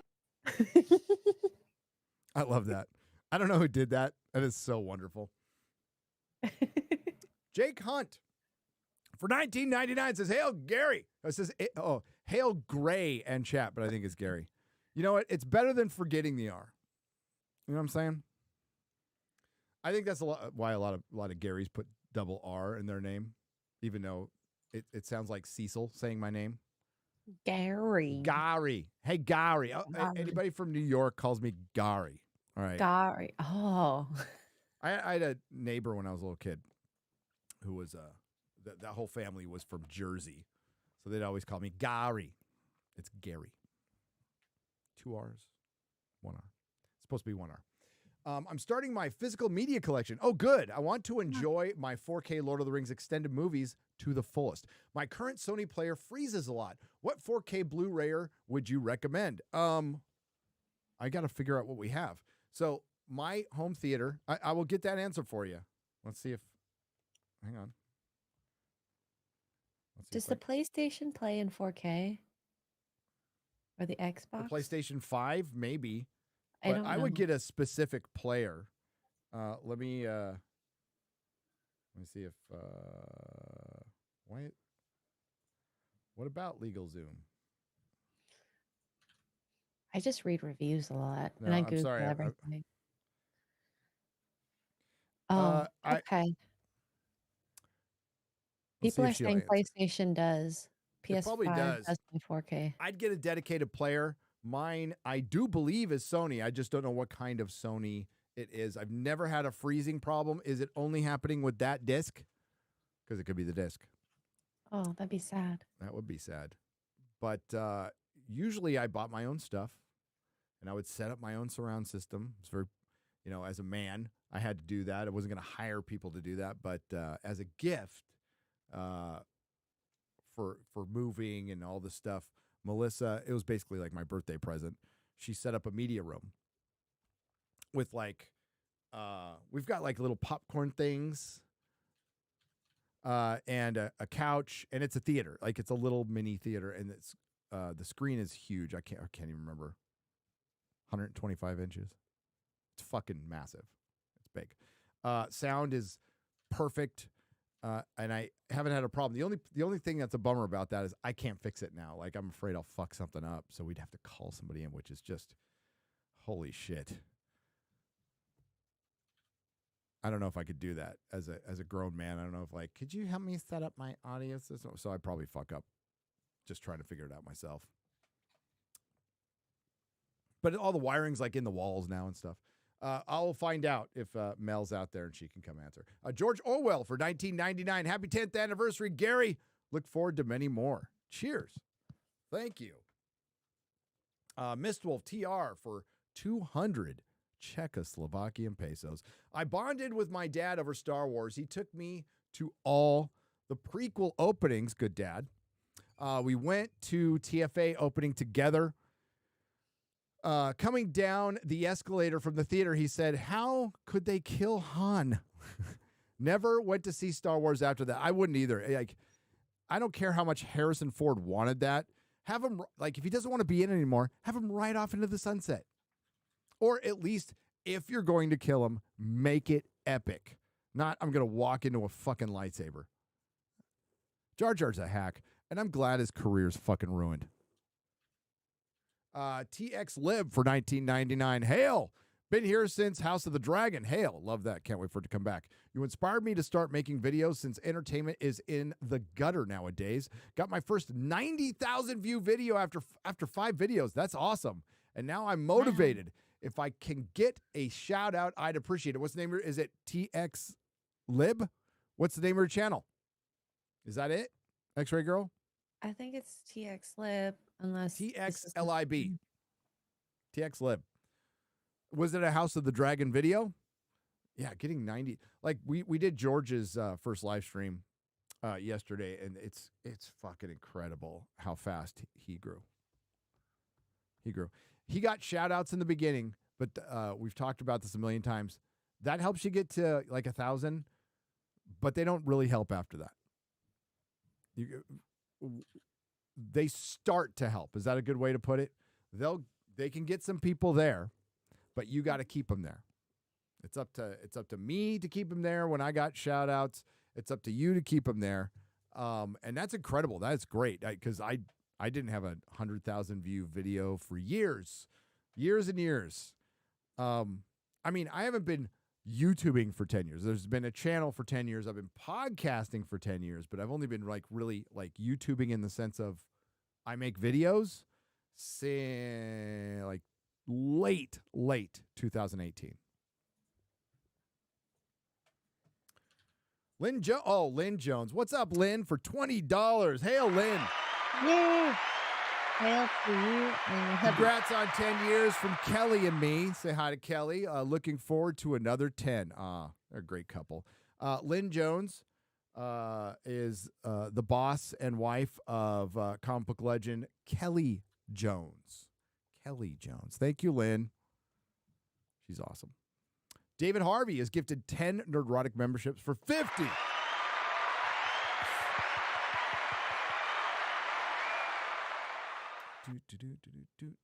Oh, what did I do? Oh, I'm going to have to close this. I think I just accidentally went into an old one. Hang on. I fucking boomered. I boomered your list, X-Ray Girl. Hang on. I'll just go back in. I don't know what I did. I think you might have something clicked and the list just went poof, poof, gone. I'm like, man. The you know boomer what? I'm just going to roll with it today. The boomer is strong today. It is strong. It's strong within this one. Like, what happened? I don't know. We've got Abominable Vibes on the Streamlabs side for $20. Hail. Congrats on making it a decade. Have you seen the new Babylon 5 movie yet? Is it the reboot still happening? Maybe the reboot is still happening. I have not watched the movie yet because I just got, like, they put it in Blu-ray now. So Babylon 5, the complete season's in Blu-ray. So I wanted to watch it all again. And usually around this time of year, I watch Babylon 5. And just to let you know, somebody, like, for years was trying to talk me and Az to watch it. So we watched it we didn't watch it together, but we at the same pace. Fucking loved it. Absolutely fell in love with it. And I'll admit, when it was coming out, I resisted it because I was a fucking Star Trek snob. I'm like, it's just a DS9 ripoff. Fuck this shit. You know, and I love them both. I think whether one idea was taken from another. Doesn't really fucking matter. They both were great. So there you go. Win-win for the fandom. Red Strider 2099 for $20 says, "Hail Gary and the Fellowship. I met you at Matsuri in 2022. Was inspired to start my own channel and even found my own little streaming community. We're all part of the same family who just want good stories to love again." Yep. That's ultimately, you know what? If it won't happen, but I would like nothing more than just to have like 5 or 6 great shows to talk about. We get 20 great movies to talk about of all different genres and types. That'd be fucking awesome. Was there good stuff last year? Absolutely, because they actually started releasing stuff again. But it's one, if we count shows and movies collectively, it's 1 in 30. It's 1 in 30. I think I might be low on that estimate, but we get one decent thing out of 30 for every 30 pieces of shit. Carmen VT for $20. Congratulations on 10 years. Found you mid-2023. Been amazing. Thanks for being here. I appreciate it. You're new. See, this is why I repeat myself a lot. It's also because I'm senile. Thank you, Gary, for all you've done for the geek nerd community. I felt alone thinking how bad mainstream entertainment is destroying legacy stories. In the words of the great Paul Atreides, Paul Atreides' father, it's the sleeper has awakened. The sleeper has awakened. That's probably going to be pretty good. March 1st, so we're not too far away from that, a couple months away from Dune 2. Before that, we get Madam Web. I'm sure that's going to just break box office records all the wrong way. Smooth the DJ has gifted 10 Nerdrotic memberships for $50. Smooth, you didn't have to do that. Oh, shit. The Critical Drinker for $50. I'm going to have to get you back for this. 50 Scottish pesos. 50 Scottish pesos says, "Congrats on 10 years, both of YouTube and sobriety, dude." Thanks, brother. Love you, man. Naturally, I cannot condone the latter, but respect all the same. Drinker, there's always a seat for you, buddy. There's always a seat for you. Anytime you want to go to a meeting with me, they could be fun. Dave Chandler has gifted 20 Nerdrotic memberships for $100. By the way, thank you, Dave, for being so generous and helping all those members so I can watch Echo with some company. I'm not sure you probably feel good about that right now. No, thank you, brother. And Drinker, please subscribe to the Critical Drinker. Really good, underrated channel. Really underrated channel. And he's also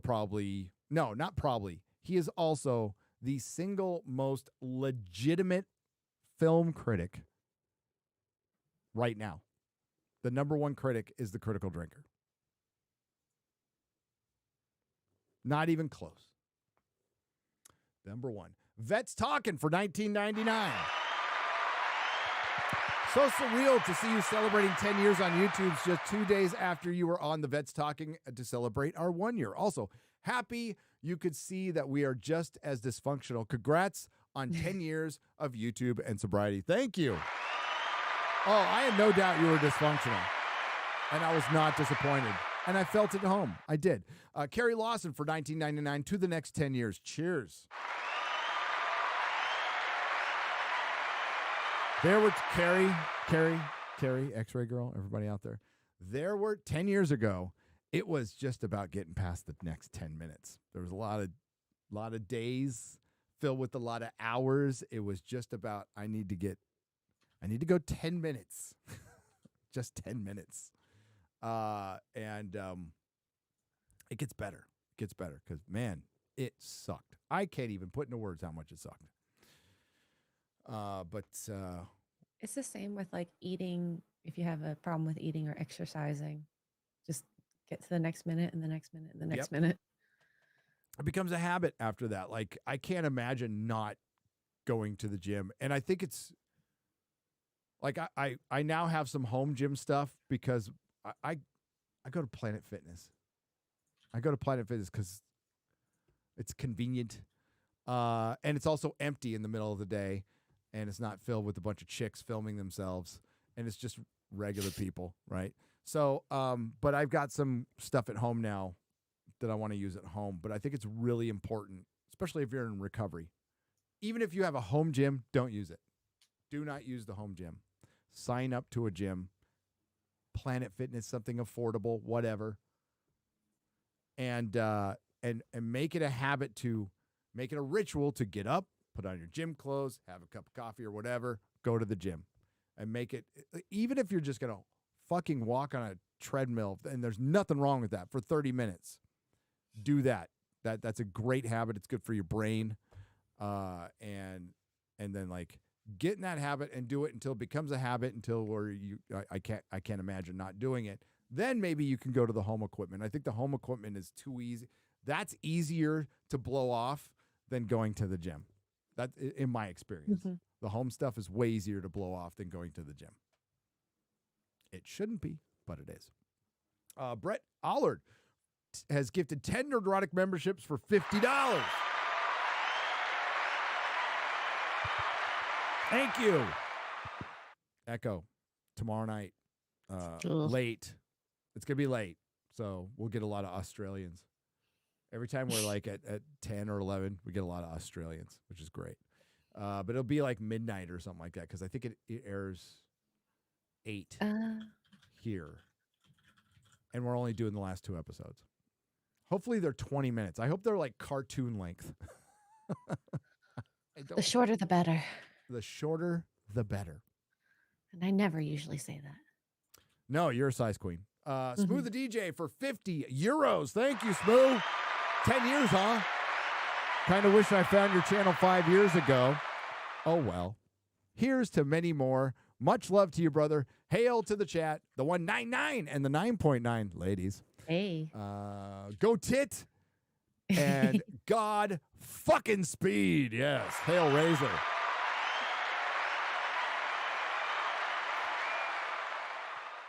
That's Critical Drinker, best critic on YouTube, best political commentator, Razor Fist. Razor Fist. Also, I would say best comic book critic. He does do comic book reviews, and he does a lot of background and stuff. He does. There's some great videos out there. So I would say one of the best comic book critics. Huge fan of The Shadow. The Shadow I liked. I liked The Shadow, but I wasn't that into The Shadow until I started watching Razor Fist videos. Now, not only am I into The Shadow, Nerdrotic Jr. is into The Shadow and getting into Pulp and stuff. And Pulp was fucking great. Just great. Now, I was a fan of Conan. I've always been a fan of Conan, which comes from the Pulp era as well. But, yeah, Shadow's great. And, of course, as Razor pointed out in his video, The Shadow was the biggest, most popular superhero by far for a long time. Wonder why they haven't brought them back. Oh, because The Shadow's kind of based. That's why. Found you after episode 1 of season 8 of Game of Thrones, looking for why I hated it. Thanks for the ride, brother. This is Brian Evans for $20. If I look back, when I look back to season 8, I didn't hate the first episode. I'm like, okay, they're setting some more stuff up, but all right. And then by episode 2, when the biggest thing to talk about was little Arya showing her tits. Some people, there were people going back and forth in the chat on that one, and I stand firmly at I didn't need to fucking see them. She was over 18. It was perfectly legal, but it's just not anything I needed to see. I just didn't need to see it. And in the context of the story, in the medieval setting, she was way older than age of. Well, there was no age of consent, but way old. She was of age. Still didn't need to see it. But then episode 3 happened.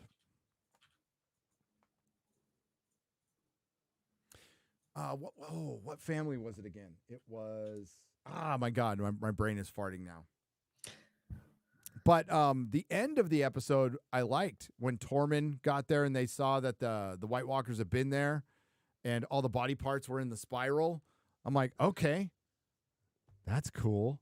And that was the last time I said that for Game of Thrones. Ever. Thanks, Brian Evans. Helen Morgan for 50 British pounds. That's proper money. Congratulations on 10 years. Thank you, Helen. I'm fairly new to the channel, but loving it. I look forward to Friday Night Tights every week. It never fails to make me laugh. Great way to end the working week. Thank you. Thank you for supporting. Thank you for the super chat. Yeah.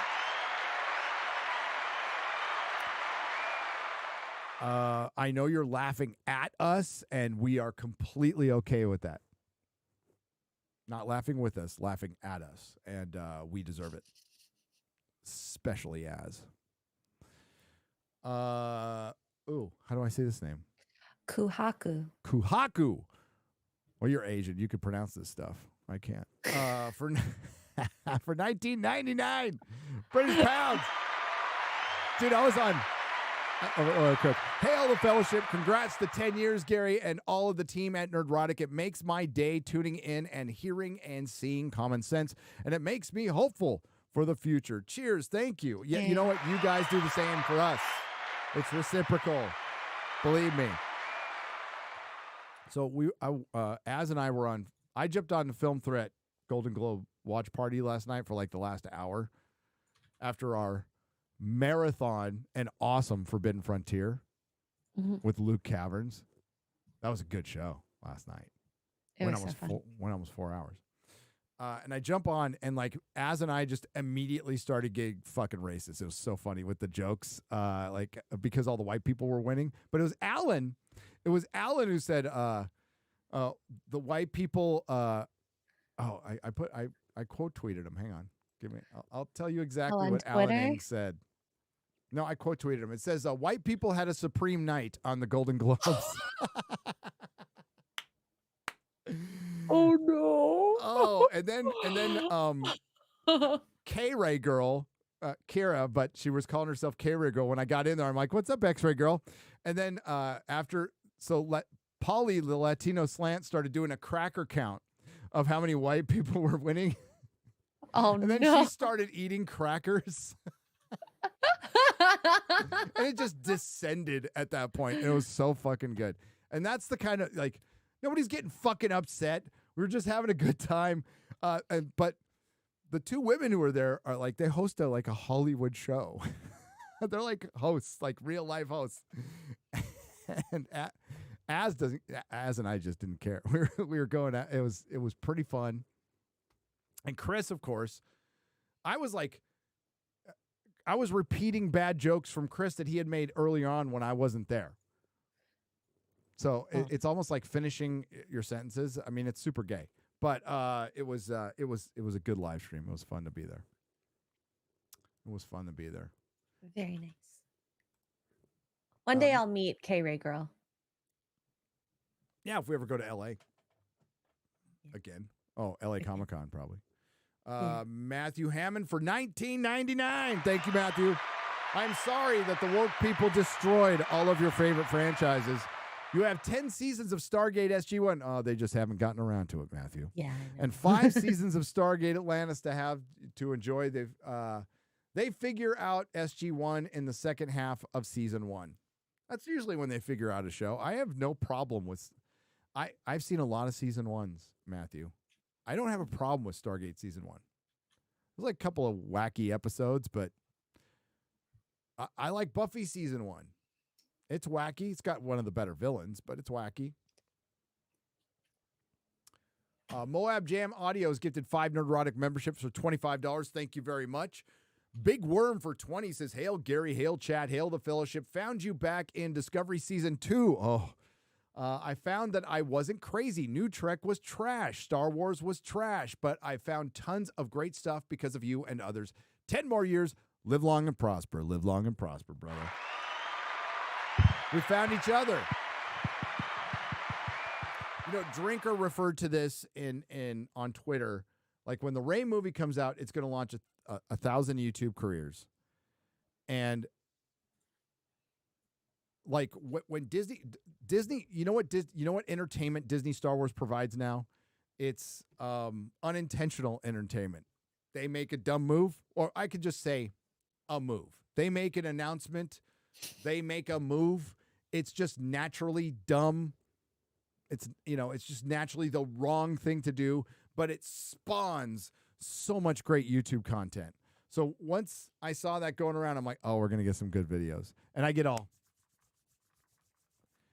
and usually like my approach, if I'm going to make a video on the same subject that somebody else is, I usually make my video first and then I watch everybody's videos, right? So I don't like borrow any ideas. That's pretty tough if you're on Twitter, through osmosis, or at least that, if I hear something from Razorfist, I'll say I heard it from Razorfist. If I say something from the Critical Drinker, I'll say I heard it from the Critical Drinker. Sometimes I can't remember, and I apologize for that. But I try to like give credit, like the title of my video, Disney Star Wars, Death by Mary Suicide. That comes from Cecil. Hail Cecil. And I asked, and he said I could have it. I said I'm going to use that, but I'll give you credit. He's all, you can have it, dude. So I'm all, cheers. But hail Cecil for coming up with that, because it's the laughs that are more important. No, it's we got, like, Drinker made a great video on it, and so did many others. So it's I love it. I freaking love it. It's like, oh well, this will be a piece of shit, but I got about 4 hours of content on YouTube I can watch at my leisure on this. DRH888 for 500 Danish krona. 500. Can't think of a dad joke. Can you come up with a funny one? No, I can't. I'm not like Chrissy. I wish I could. My dad, Alan? Yeah. He left me. He left you? That's it. I laugh at it. See, I could follow that up with a joke. Go ahead. No, I can't. Aw. I can't. I'm trying to be nice. Nah. I was going to say, what? Nah, I won't do it. Ah, dang it. No. Nah, I won't do it.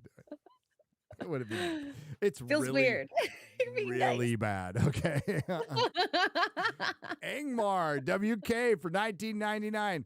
Happy 10th anniversary, Gary. Wish you the very best. First time I came across your stream, I thought you were the guy that played Chunk in the Goonies. Thank you for creating a space that feels like a hangout amongst friends. Cheers. Thanks for being a part of it. Thanks to the chat.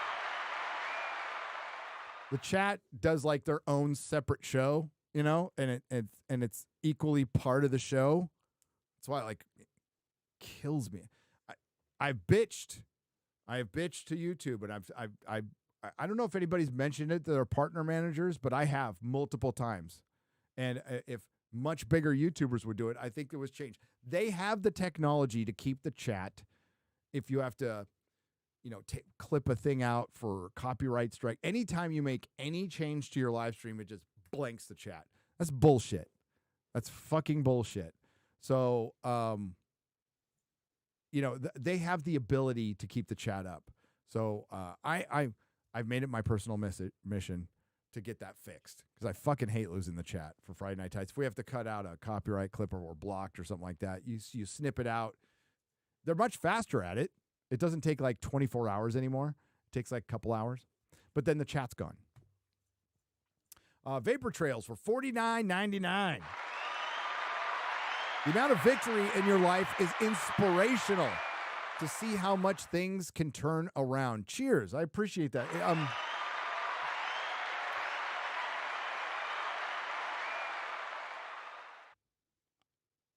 Overall, haven't had a lot of victory in my life. But the overcoming stuff, the victories, tastes that much sweeter because I know what it's like to lose. Like everything. I am deeply familiar with loss. So it makes it that much sweeter and that much more worth it. And it's something worth fighting for. And, I think I'm going to go old man yelling at clouds. I think that's what a lot of the very fucked up people we're seeing, usually on social media and Twitter, a very small amount of the population, not the real world, but there's a lot of broken youth from COVID, from our teachers filling their heads full of bullshit, bad parenting, and a general lack of meaning. And parents keeping their kids and teachers keeping their kids. And now Hollywood is pushing this narrative. The mainstream media, Silicon Valley is pushing the narrative of meritocracy is patriarchal and evil. No, that's how we learn. Losing is how we learn. Falling flat in our face, sometimes multiple times, is how we learn. It's important. And it sucks. I'm a dad. I don't want to see my kid hurt or fail or fall on his ass, but like that needs to happen. Strongest thing my dad ever did was let me go. Booted me out of the house, did not look back. That was the strongest thing my dad did. Is it because he didn't care? No, it's because he did. I'm sure it wasn't fun watching his son like just completely self-destruct and try to kill himself. But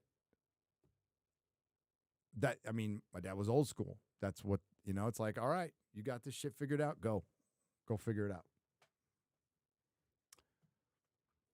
Best thing my dad ever did. Little Buck, 187 for $19.99. First time catching a stream live. Congrats on the 10 years. Love listening to you guys at work. Hail to the fellowship. Hail to you. Hail to the working men and women out there, as Jeremy says. Sip of water for the working man and woman. Hell yeah.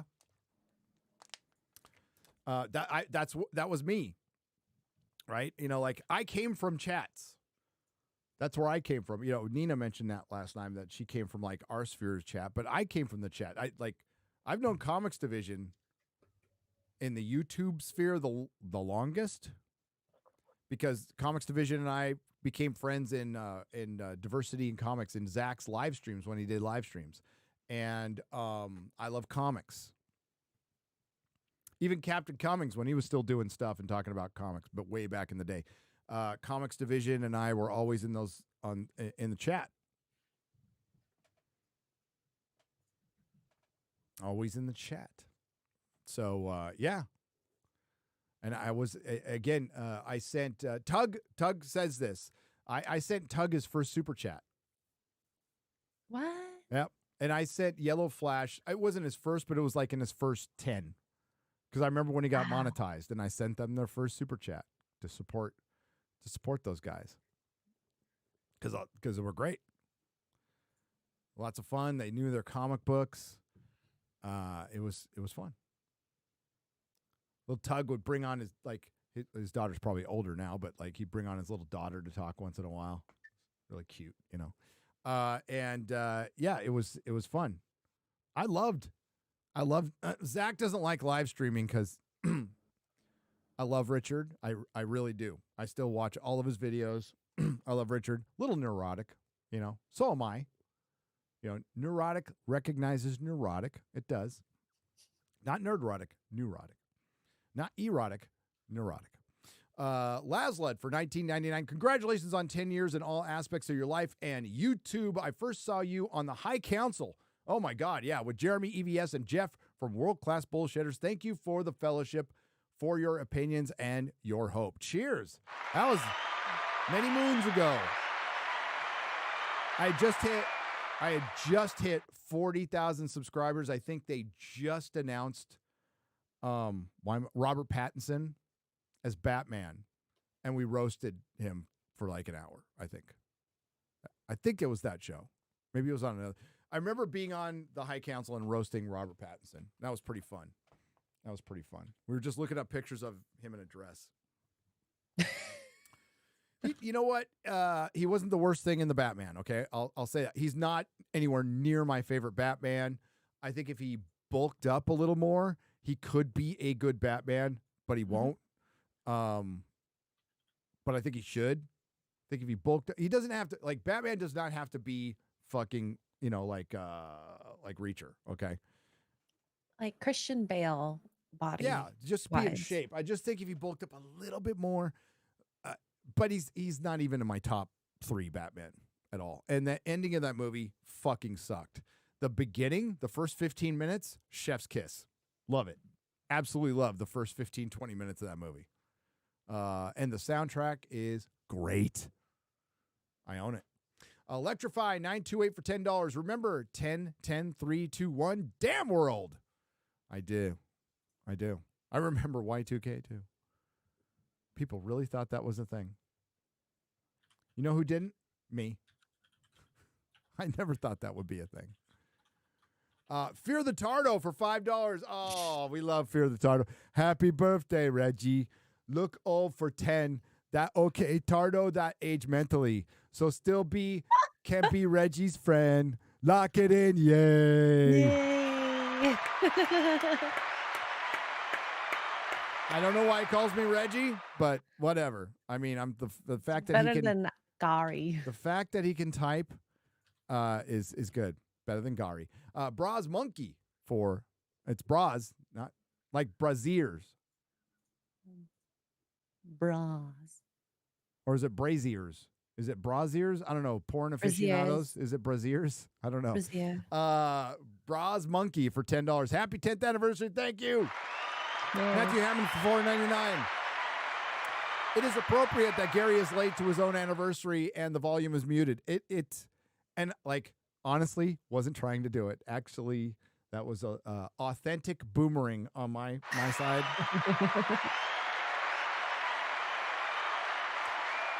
If you got to be good at something, be good at fucking up. You know what I'm saying? That's right. Culture Casino for $50. Love you, brother. Congrats. Not sure I'll be around in 6 more years. Well, neither am I. I don't know if I'll be around in tomorrow. But God willing, you and I are still here yelling at kids on our lawns. Yeah, get the fuck up. Especially, what's worse? Culture Casino is both you and I. Well, I do have a real lawn in front, but we're yelling at them to get off our fake lawns. That makes it even better, even more bitter. Get off my lawn. It's not real, old man. I don't give a shit. Get off. Keep it up so I can keep riding your coattails. Hi, X-Ray Girl. Hi. Right away.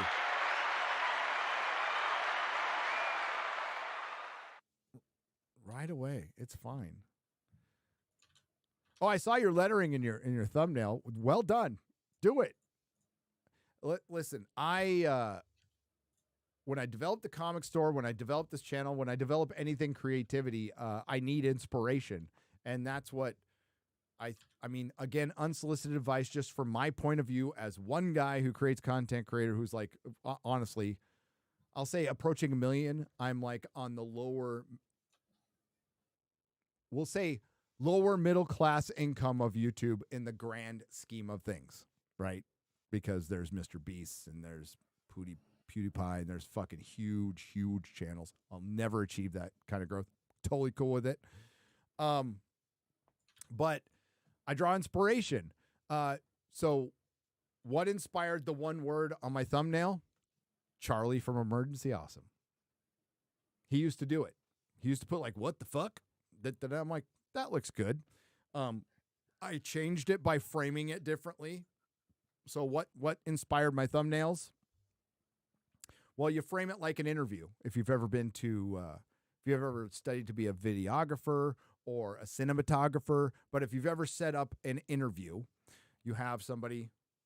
This is why I'm blocked this way, right? I'm off to one side, and you usually want to be off to this. You want to be talking that way. So if I sat over here, I'd be talking that way, and you want me over on the other side. So that's how I block my thumbnails. So I put them off the side. The reason I did that is because remember when YouTube used to just put a big old fucking play button in the middle of your thumbnail, and it'd be huge, and then they put the big timestamp on the bottom. So I put a word over that. That's That's how it started. What Perry started doing is just emulating my thumbnails and then turning them into something much better. But I used to my thumbnail approach was, I want to have somebody making the worst facial expression possible. If it's bad, right? If it's good, I try to find the most iconic shot. If it's bad, I look for Jody cringing, somebody like half blinking or something like that. It's pretty easy to do. Screen cap it, boom. That was my thumbnail. It's turned into something else since then, but that's how it started. So I got my inspiration from freaking Emergency Awesome on the one word. You just like, hey, that's a really good idea. And you don't want to like totally rip it off, but it's like, I want to do something like that. So that's, you just make it a little different, make it your own. Everybody does it on YouTube. I don't even know. I'm sure somebody has an answer in the chat. I don't know who started the type of editing I do. I started editing more and more, but I saw it in drinkers videos. I saw it in, I can't even really remember. Oh, I saw it in like, not Culture War review videos, but normal. I'm like, I just want to start editing more. And quite frankly, it was a necessity in my case because I shoot clips and I fuck up a lot. So you have to edit to cover it up.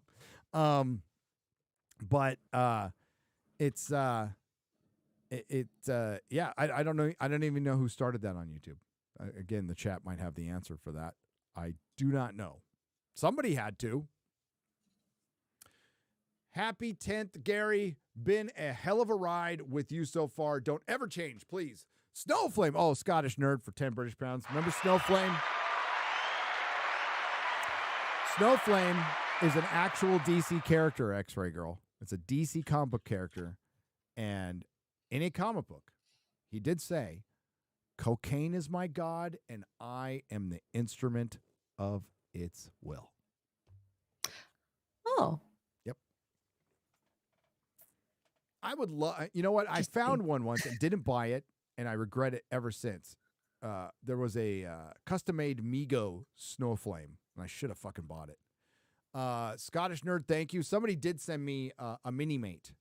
So a mini-mate is like a Lego guy, but they're called mini-mates. Mini-mates were big in the early mid 2000s. I sold the shit out of them. I have a bunch of Doctor Who versions of mini-mates. But mini-mates, somebody sent me a Snowflame mini-mate. I still have it. Spam fritters for 10 British pounds. Happy 10th dual anniversary. Yours is a true hero's journey. Cheers. Thank you. Thank you. And I appreciate all the compliments, but it's like it's what I had to do.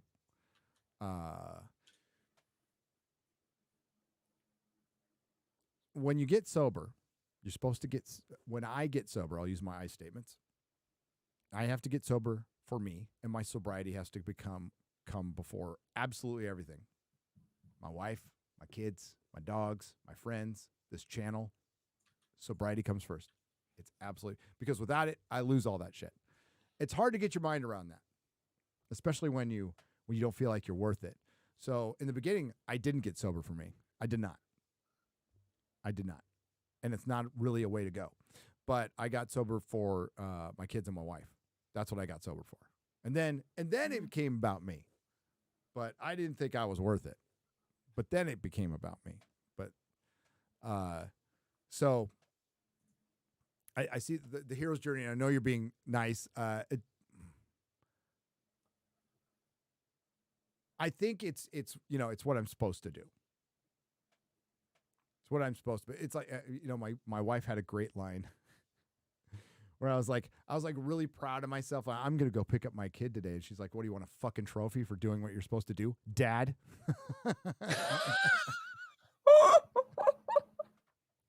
Oh my God. I can see her saying that too. Yeah. Oh my God. Of course I answered yes, but but no, that's why it's good to have Mrs. Nerdrotic around. Andrew Montpetit for $10 says, congratulations on the milestone. Here's $1 for every year. Ah, cheers. Hail to the fellowship. Hail to you. Hail to fellowship. Derek Knoll for $10. Hey, Gary, congrats. You should have had Brett from Pop Culture Crisis on FNT. He's awesome. And, or you should have. I thought it said should have. It's like, was something wrong with him? Did we miss Brett? On Pop Culture Crisis on FNT, he's awesome. And you and him share a similar use and redemption history. Congrats again. Love you and hail to the fellowship. Well, I have talked to Brett. Brett's the one I hung out with the most when I went to go see Tim. So Brett and I talked a lot at the Tim Pool house, and we will have him on. Well, I think we should have him and Mary on. Brett's awesome though. Brett is a really nice guy. So Pop Culture Crisis, that's part of the Tim Pool network, but they have their own channel. And it's a good show. And Brett's True Blue Nerd. And again, very nice guy. Ministry of Wrong thing for $1.99. For a second, I thought I was Echo. Oh, I didn't even think about that. That's right. You were just hearing privileged, and I wanted to make you feel bad for your hearing privilege by completely boomering the first 5 minutes of my live stream, which will be conveniently edited on the re-upload, believe me. Derek Knoll for $10 says, hey, Gary, congrats. You should have. Oh, I read that one already. Oh, I forgot that. No, it's my fault. I should recognize that I just said his name. Servo. What is this? Servo. I got to speak. Peds. I almost said pedos. What the fuck?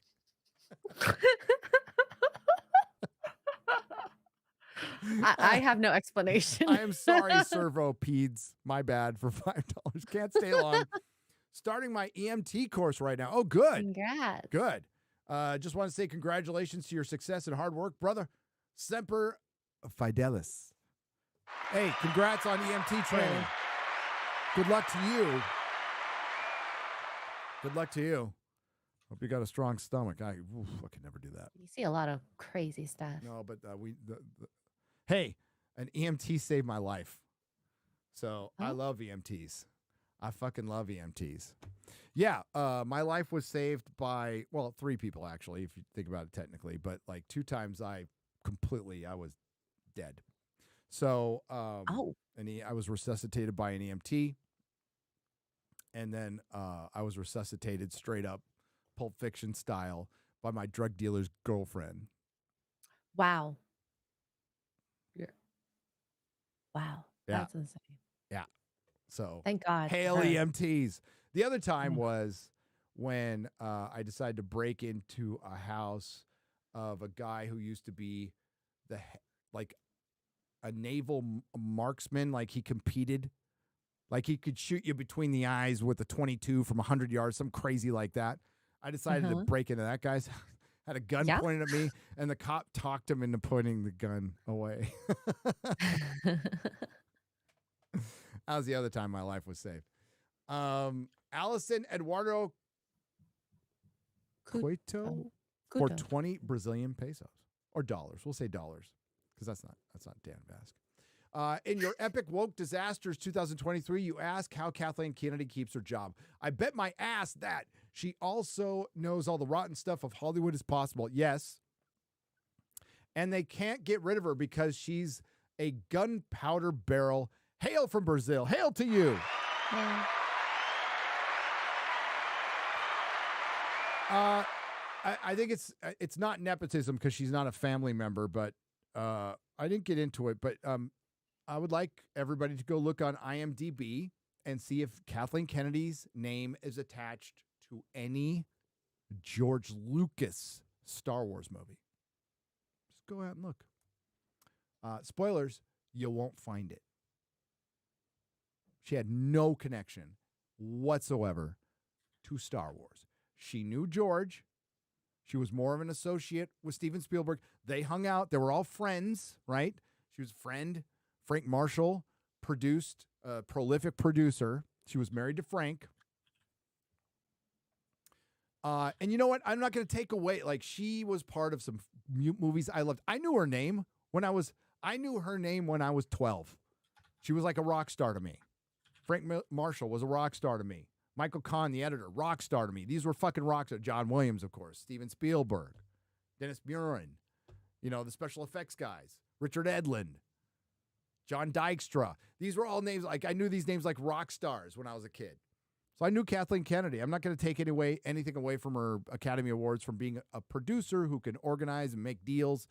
But as the head of a studio who has to now make the decisions to delegate the power to make the creative decisions, the buck stops with her.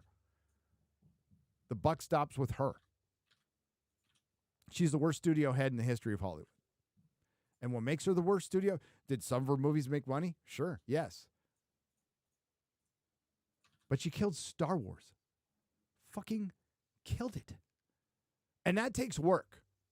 That takes work. Now, ultimately, Bob Iger, who's a coward and a fraud, should have fired her. But they're all trying to preserve their jobs and cover up their legacies and stuff. And you know what they're not thinking about? The investors, the legacy of the company, Walt Disney, George Lucas, because they don't give a fuck. The fans, they don't give a fuck. And you know what? It'll ultimately cost you, because what they forgot is they're in the entertainment business and not into the influence business. They are in the entertainment business. And Star Wars is not a fucking platform. Yes, George Lucas had things in the back of his head about Vietnam and Nazis, and it was basically a moral tale. But ultimately, the themes in Star Wars are heroism, family, redemption. They're not some analogy. Sure, yes, the Ewoks were supposedly an analogy for the Viet Cong. Bad analogy. Just saying, George. But the overall story is a fairy tale. It's fantasy. And that's why it really broke through and became the biggest cinematic intellectual property that will ever be. That will ever be. As far as merchandising and everything else, and George was pretty damn good businessman. Pretty damn good businessman. That helped too. Kathleen Kennedy's fucking awful. We've known that. We've said it for years, and I hope they keep her on for another fucking 10 years at this point. Blue Box K93 for $10. Congratulations on 10 years, Gary. I work in healthcare, and your channel has got me through some really tough times, especially in the early days of the pandemic. Oh, that must have been brutal. Yep. Mm-hmm. Oh, here's to another 10 years. Thank you for what you do, Blue Box. I Cheers. appreciate it. And cheers. Thank you. I appreciate it. Sony V for $10. Happy 10th. Your success is our gain. Thank you for saying that. Thank you for saying that. It's because of you guys.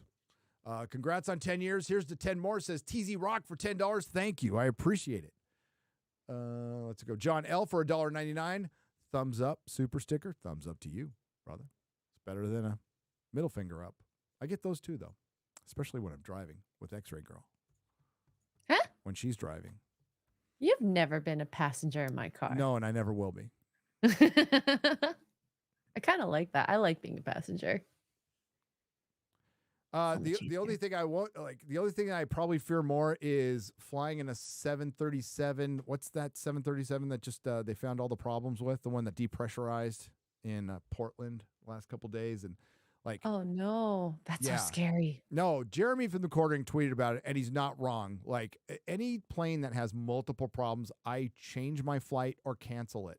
I think one guy responded like, "It's nice to have cancel your flight money." It's like, I hope you're a kid saying that.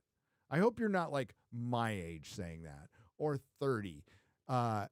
If you don't have cancel your flight money, don't fly. If you need cancel your flight money or flight money, work more. I was poor. I still flew places when I really fucking had to. But you know what I did most of the time? Didn't go because I didn't have the money. But if I needed to go somewhere, you know what I did? I saved. Got another job. Traveling is a luxury. Nice to have change your flight money.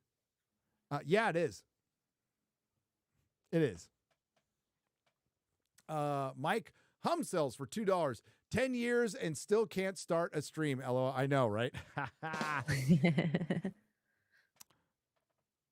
like that attitude is all over Twitter, so that's why I think it's probably a kid. But fuck if it's an adult. It's like, oh, your mentality is keeping you from having change your flight money.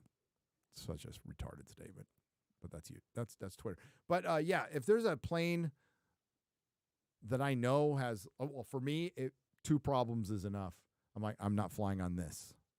No way I'm flying on this. I want to fly on the most reliable plane there is, or I don't fly. Super Mastermind for $5. So 80% of kids cannot read in California. Any language, you got out at a good time. I did. You know, you sit there and you're like, this is my home, right? Especially when I was back in San Diego. I never felt that attachment to San Francisco, but like San Diego's my home. I grew up there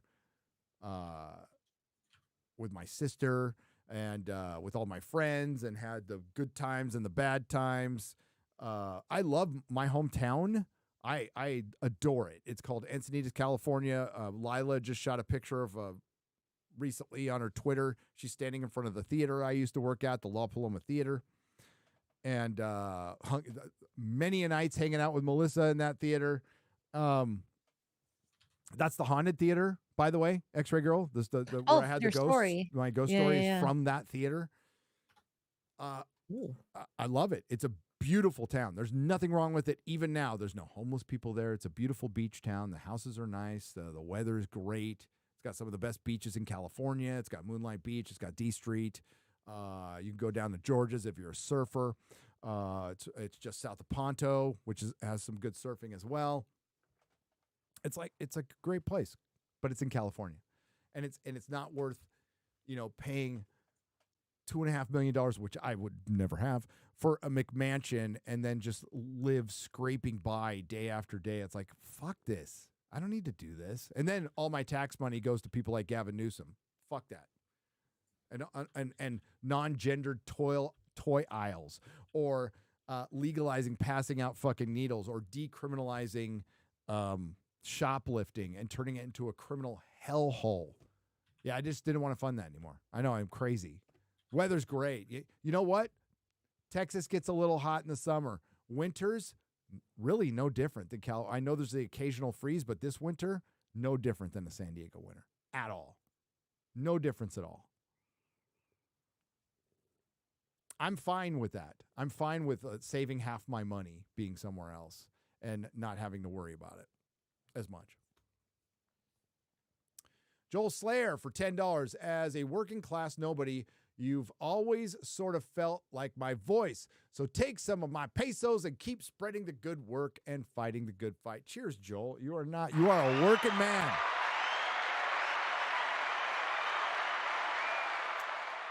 Great Rush song. Pre-Neil Peart, called The Working Man. That's you. Johnny 718 Bravo for $2. 10 years. Congrats, man. Thank you. Cheers. Sawdog for $10. Hail Gary and X-Ray Goo. Happy anniversary, buddy. Keep up the amazing work. Thank you very much. SJ Almighty for $5 British pounds says, gives me a good job super sticker. Cheers. Horror Amarada. Just rolls off the tongue. I mean, it's easier to say when you haven't had like multiple strokes.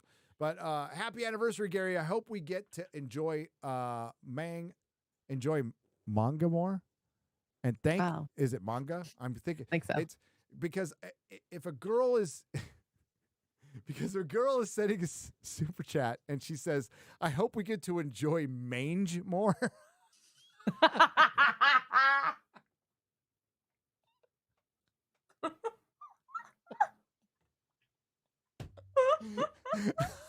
No. I don't think it changes the context, okay? So you put that A at the end, and it's manga, all right, instead of mange. It could go either way, manga or mange. Maybe mange with manga. I don't know. Shit. Sorry, Horror Amarada. Horror Amarada and I both enjoy mange, that's all. Not judging. Everybody's welcome here. All right. No, manga more. And thank you for everything. Thank you. You're awesome. Go check out her channel. She's good. She's good people. She's on Kick. She's on Kick. There's always that sheep Sidian guy around. Black Aragorn. I love Black Aragorn. He's awesome. Andrew Odede for $4.99. RTD was right. Wheelchair users can't be villains. Also, happy birthday, Stephen Hawking. What a swell guy with no controversy at all. Happy 10th, Gary. Happy. That was also, it's not your 10th anniversary. Thank you. Brickhouse for $10.99. Congratulations on 10 years. Thank you. Graph Web for $2 says, for fuck's sake, hashtag cancel Disney Plus. Oh, okay. Well, that's pretty easy. You know how easy it is?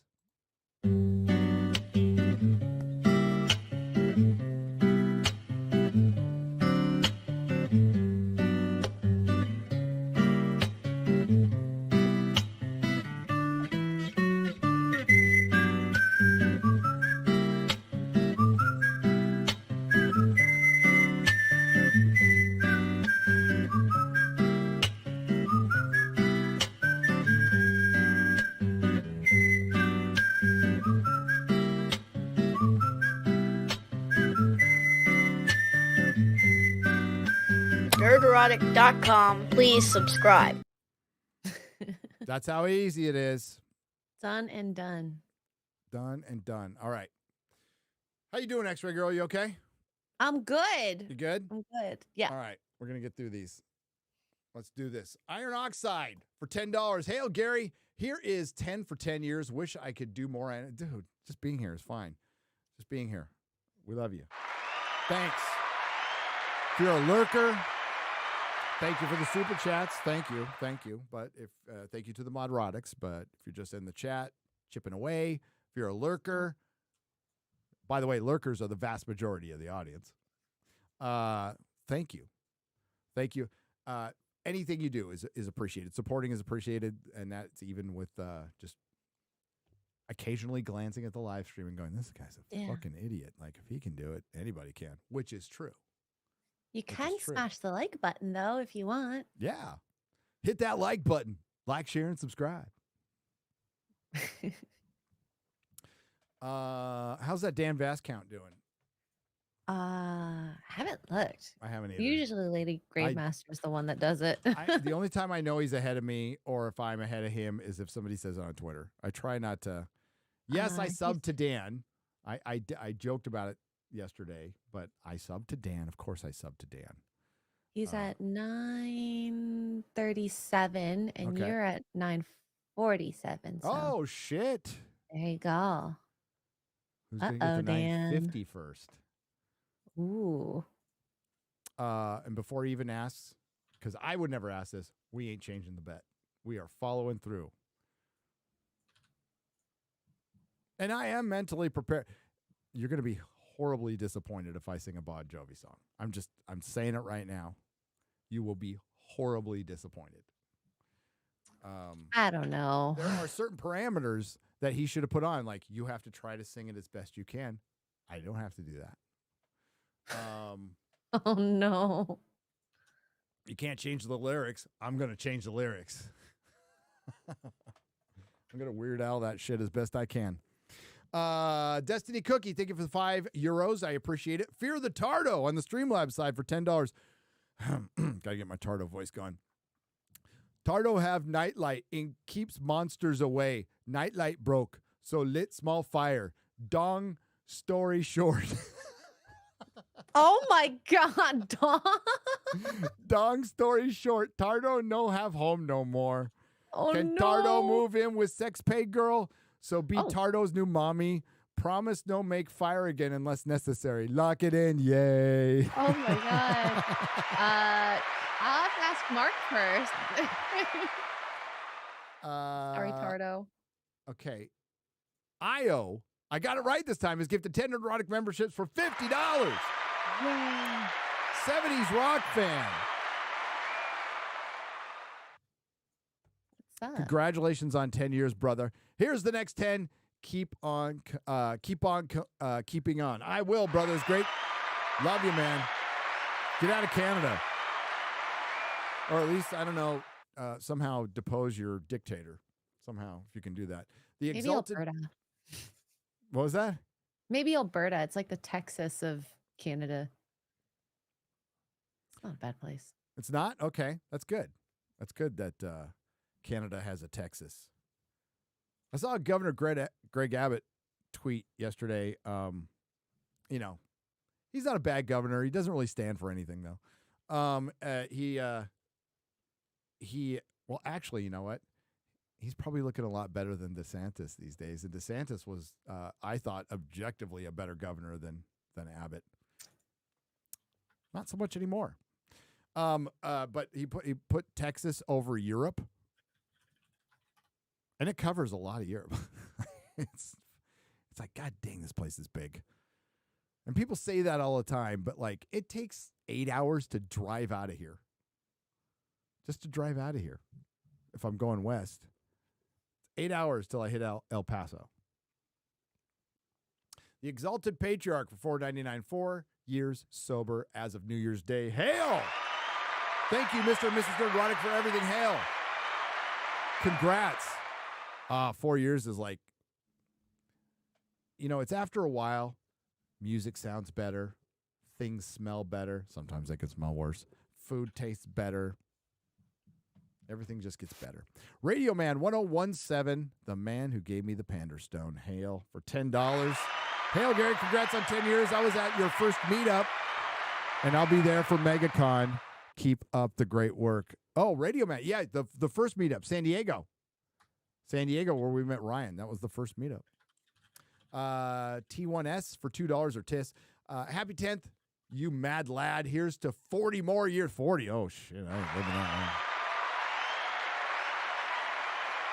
long. Zissou Blue on the Streamlabs side for $25.52. Congratulations on the 10th anniversary. You've mentioned season 3 Picard recently. It was really worth watching. Is it really worth watching if you skip season 2 and season 1? Killed my love for Star Trek. Yes. Yes.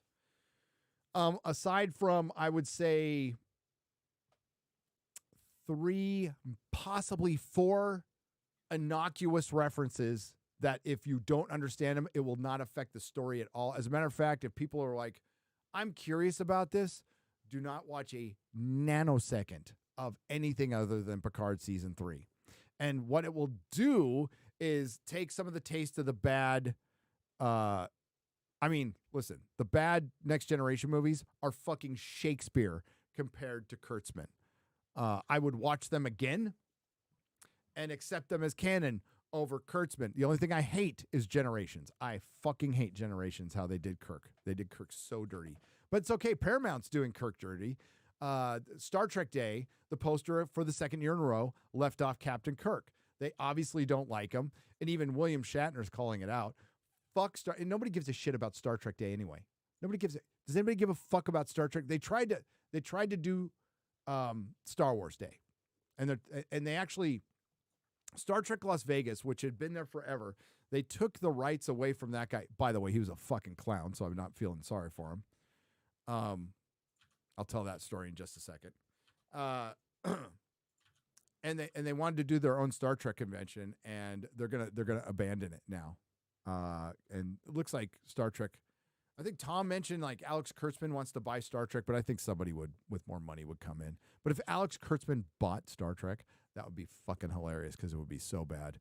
It would be, and he would have to get investors to do it. And you know what? Good on him. If he finds a bunch of dumb motherfuckers who will give him fucking money to own Star Trek, they deserve to lose all their money. They shouldn't be allowed to have that much money. And that's the great thing about the free market and meritocracy and the universe unfolding as it should. If a dumb motherfucker loses all his money giving Alex Kurtzman money to buy Star Trek, good. So the guy who runs Star Trek Las Vegas, I was talking to the Salty Nerd podcast on the floor, right? And it was right after COVID, so everybody had to wear masks. But you could take the mask off to drink. So we had the face diaper on. We had the fucking diapers on. And that guy came over and yelled at us, right? Fucking yelled at us. So, and you know, Matt and Salty, they're on the floor. I didn't want to start any trouble. They're like, fine, whatever. When I was done with my interview, I saw that guy down the hall, and I ripped him a new one. Oh. Yeah, I don't think I'll be going back to that con. I did. And I got in his face, and I'm like, because it was just how he talked to us. It's like, you could have just come over and said, guys, my show's going to get shut down. I need you to throw the masks up. You don't come and talk to, you know, Matt and everybody else like they're fucking children.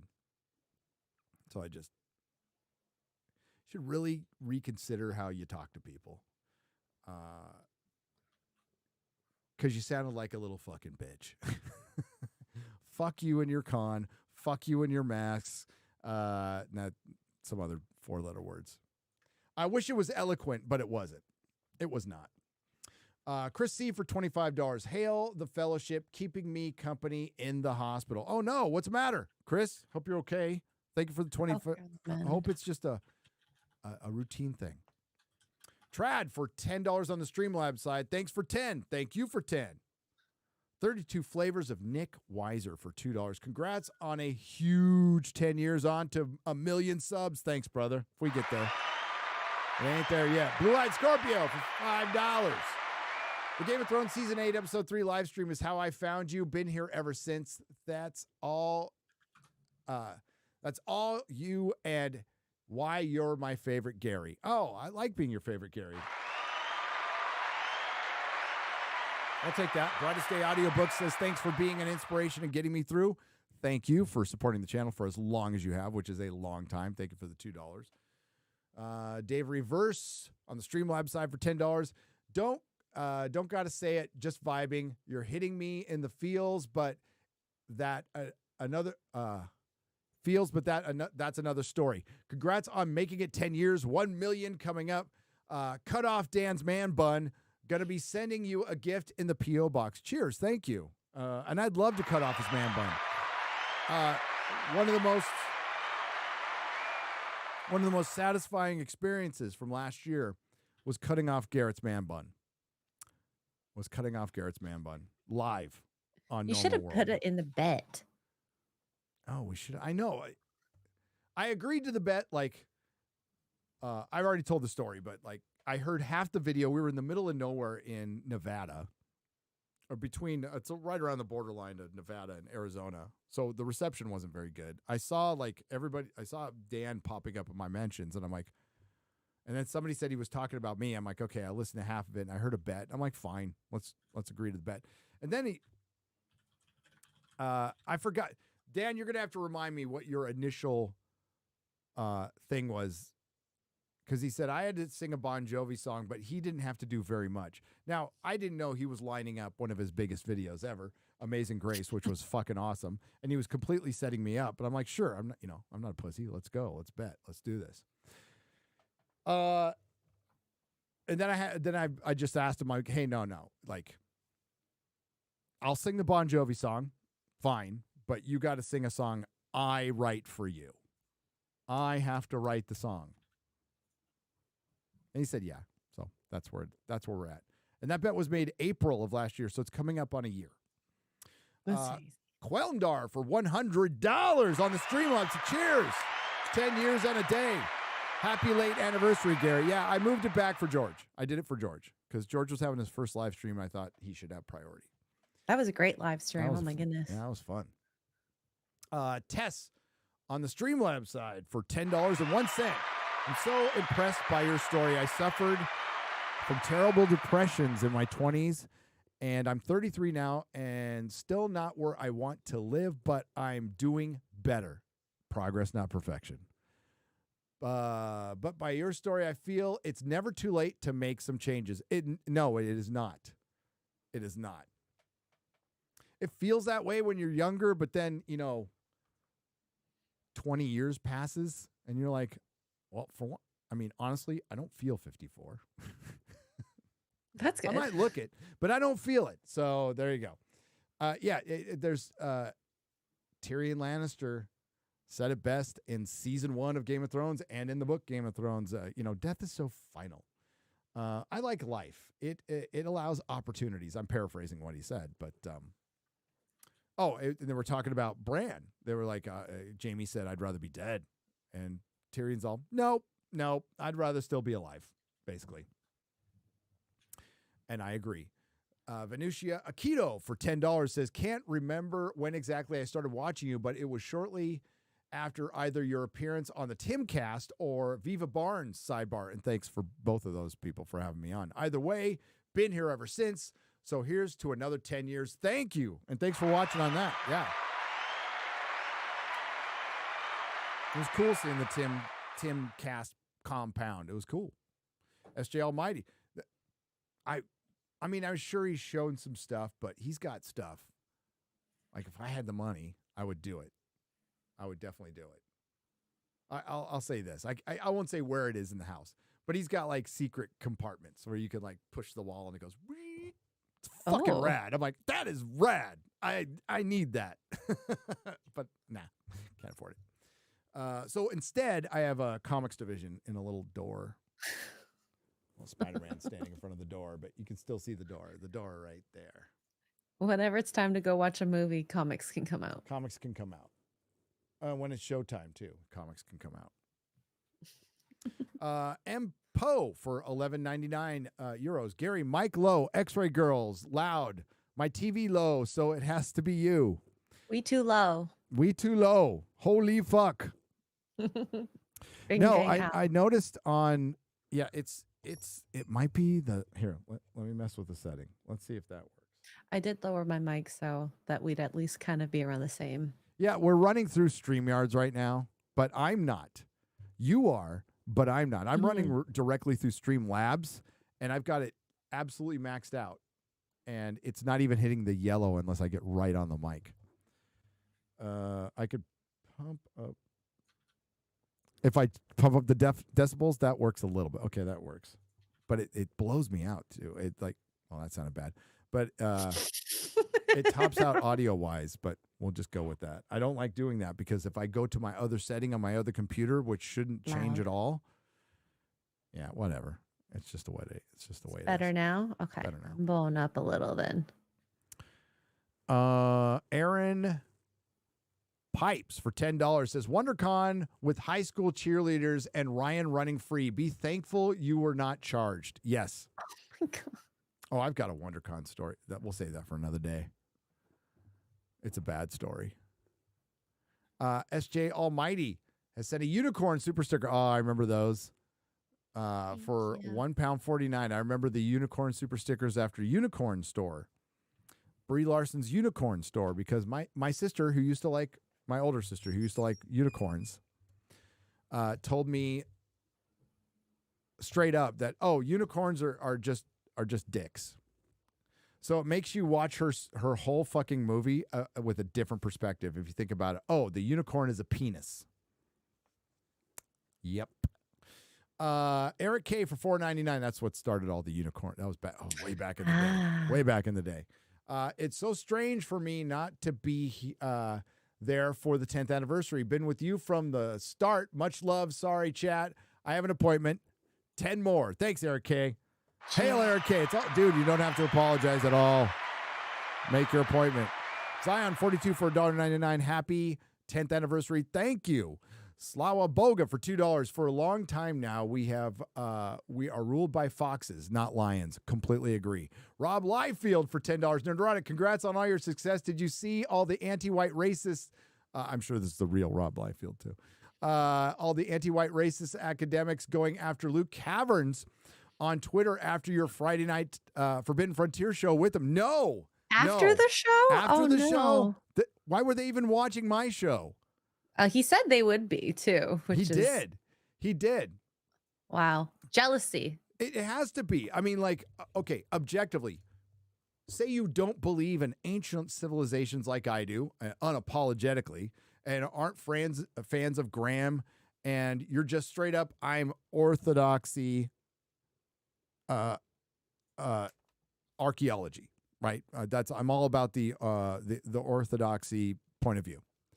There's nothing he does that should offend you, like at all. He is tame compared to other people. All he does is he just finds lost cities in the jungle. That's all he does. He's a kid. By the way, he's a kid. I don't know if he'll like that or not, but he's like young 25. 20s, right? Like, shut the fuck up. He's doing probably because he's doing more than those academics did their entire life, and he's done it by the time he's 25. They're probably pissed off because they're stuck in their fucking classrooms, and this kid can go run around the fucking jungle, which is, I don't even know if they'd have the fucking balls to do it. Because you know what?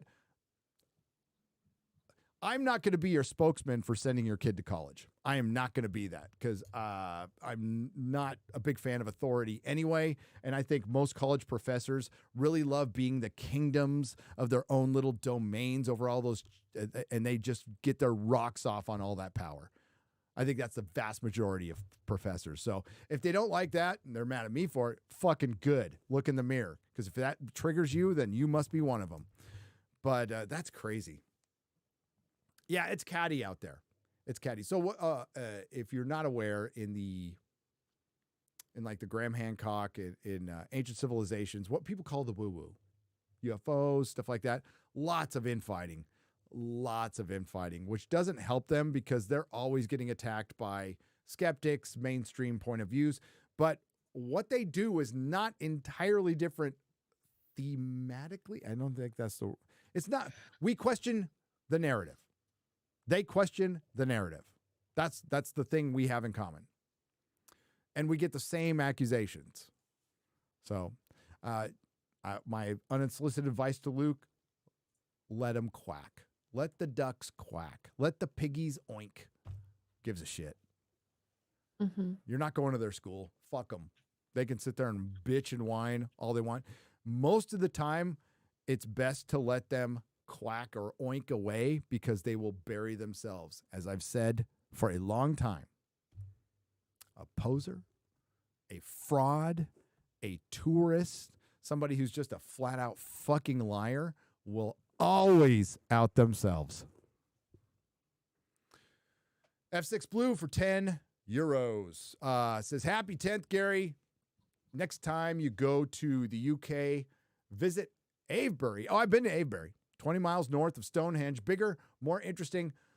Salisbury Hill next door. Yeah, we're going to do that. We're going to skip London, other than flying there probably, and do all that other stuff. We're going to get a car, and like we'll do it differently.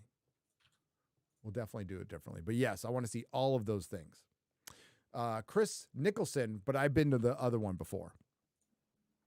Chris Nicholson for $20. Congrats on 10 years of being awesome. Thank you. I'm not sure if I wasn't awesome for 10 years. You guys kept me sane during quarantine when I was deploying, and as the woke took over and pushed me out of my favorite fandoms, here's to another 10 of taking the spaces back, which we have done, by the way. We have done it. It is George the Giant Slayer. George for $49.99. Congratulations, Gary. This isn't an anniversary. It's a celebration of the ultimate rebel taking on Hollywood Hive. Tinseltown takes our children and shoves it into a shit sandwich. Our childhood, sorry. Well, they take our children too. Takes our childhood and shoves it into a shit sandwich, and you punch back. Cheers. I know Jeremy said this. I know Az has said this. I know Drinker. I know a lot of people in our realm, and I know a lot of people in the chat feel the same way. Bring it. I fucking love a good little scuffle. I do, especially when it's digital. I just bring it. No fucks to give. None. And yes, they have taken everything we loved and shit on it, George. But as Chris said in this chat, we're taking it back, and we are succeeding. And now you're going to see them whine more, bitch more. And now they're doing shit like CBR running an article saying Chris Chibnall's Doctor Who Saved Doctor Who is literally made for people to make videos and to farm engagement on Twitter. That's the only reason that article was written, because not a year before, CBR wrote an article talking about how Chibnall's Doctor Who was almost canceled. So it's all bullshit. Try not to feed into it. I think it was Aaron Sparrow said it on Twitter too, and I think he was talking about a Perch tweet. But all the fucking Last Jedi shit you see there. Last Jedi was actually a classic, and Perch correctly pointed out, like, nobody's fucking sliding onto Twitter and talking about a 7-year-old movie that everybody fucking hated as a classic. That is not an authentic thing. It is not a real thing. It's meant to piss people off about The Last Jedi and Engagement Farm. And as Engagement Farm gets worse, more people will learn to, like, I don't recognize it all the time either, but like more people will learn to recognize it. And yeah, I'm not like, I'm guilty of it. I'll do it with Miles Morales, but it's occasionally, just to prove it can still be done. And I know it angers people to no end, but the Miles Morales one is the most interesting thought experiment, because you guys have heard this before, but just in case there's anybody new, I tweet out Miles Morales is Miles Morales, which is an objective truth. What's interesting is all the response of, I'm a racist, whatever. The question is he not Miles Morales? Oh, he is Miles Morales. So it must be you need him to replace Peter Parker. Why? Why do you need Miles Morales to? That's the question. What's the answer? I don't know. Don't care. D's Weebos for $4.99. Happy 10th anniversary, Gary. Will you and Doomcock ever be back on X's Zone? Missed it so much. I have a completely different show now called Forbidden Frontier. We had a great episode last night. It was fun doing that show back in the day, but yeah, we got a new show now. I hope you enjoy it with X-Ray Girl and Quarterback Garrett and Adam Krigler. As long as he doesn't keep tweeting about the theatrical version of Lord of the Rings being better than the extended versions, because I said I will replace you with Ian Crossland at the drop of a hat. Just kidding. I love Adam. Check it out.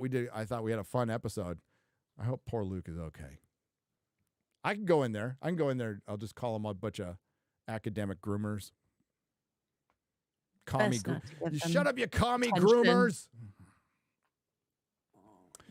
John Cunningham for $10. Thanks for sticking with it, Gary. The FNT cast as well as Razor's live streams have really unblackpilled me. Good. How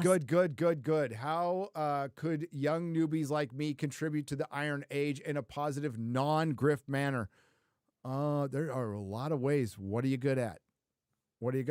Simply partake in no super chats. Support through partaking in the chats, meeting other people who are partaking in the Iron Age, sharing other projects, talking to people. I mean, it's really as simple as that. But if you have something to contribute, like you're creative in some way, then just do it. Don't know what your strengths are, but play to your strengths. But you being here helps the Iron Age. And again, it's not just a super chat. You being in a chat or leaving a comment or sharing something. That's my favorite thing from Razor Fist is he's always talking about the black pill and how it's cowardice. It's the ultimate cowardice. It undermines absolutely everything.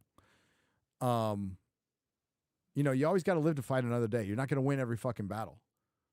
And especially if the battle isn't fair and they rigged the battle. You got to learn how to fight smarter, not give up, not ever give up. Lady Gravemaster is gifted 1 Nerdrotic membership. She's not supposed to be doing that. George the Giant Slayer for $49.99 is part 2. George! Nerdrotic isn't just a channel. It's a superhero layer.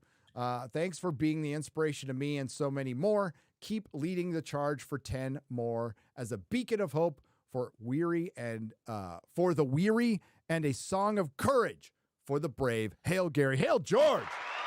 Thank you. Gary. Yeah. I started a live stream. It's just this chair. I don't know if you want to maybe call him. No, I think we should share it. Share it.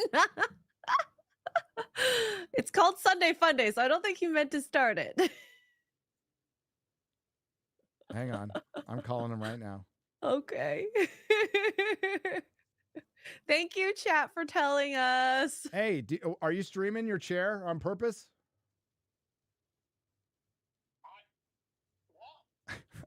Are you streaming your chair on purpose? No. Well, Yes, apparently you're you are. streaming. I hope the camera wasn't on the whole time.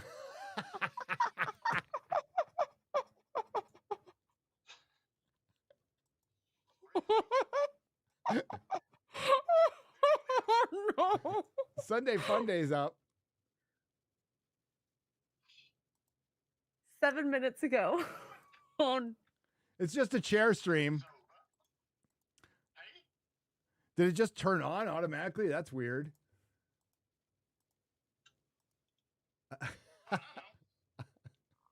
I think you should keep it up. See how long. just leave it. I just shut down OBS. Okay. That's good. I don't know what on earth is going on there. It's like when Gary started a live stream that one time too. Oh yeah, when I was recording a video. When I was recording. I just finished the stream. Oh, you did? And, Oh, I see you now. I see you in the stream. yeah, I just shut it down. Okay. I just finished the stream. I have no idea why. Okay. Bye, Az. Bye, Az. Talk to you later. Thank you. You're welcome.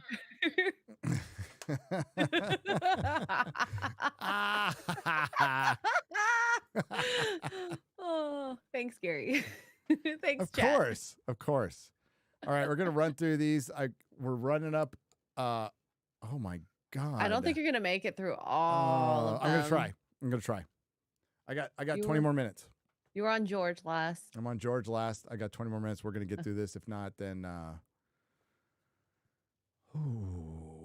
Square up. square up.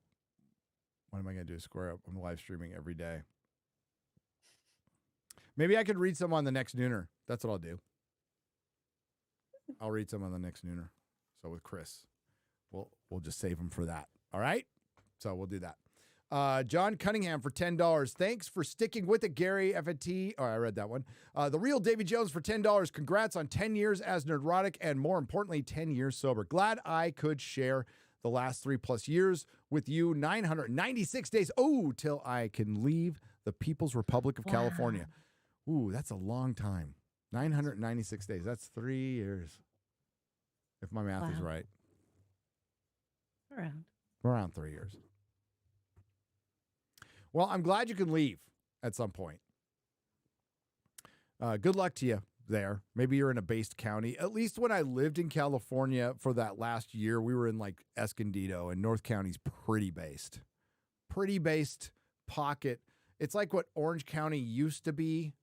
Orange County still like got some based pockets, but like North County, San Diego, I was straight up in like based area of Escondido. A lot of gun owners, a lot of good people, a lot of American flags. Japanese Demon Lord, what if this DEI stuff is 4D chess move to destroy the reputations of certain groups of people? It is, okay? That's what they don't recognize. That's why the useful idiots are fucking retarded. Because the DEI is supposed to, like, they win either way. They either get Marxism through pushing this shit, or they get their revolution and tear down the system by destroying it. They win either way. Activists don't give a fuck. They come in and they latch. Activists are the ultimate grifters. The ultimate grifters. Professional activists look to find things wrong. Look to find things wrong. Instead of looking at what is, they look to find things wrong, and they love to get their fucking leeches. They're leeches.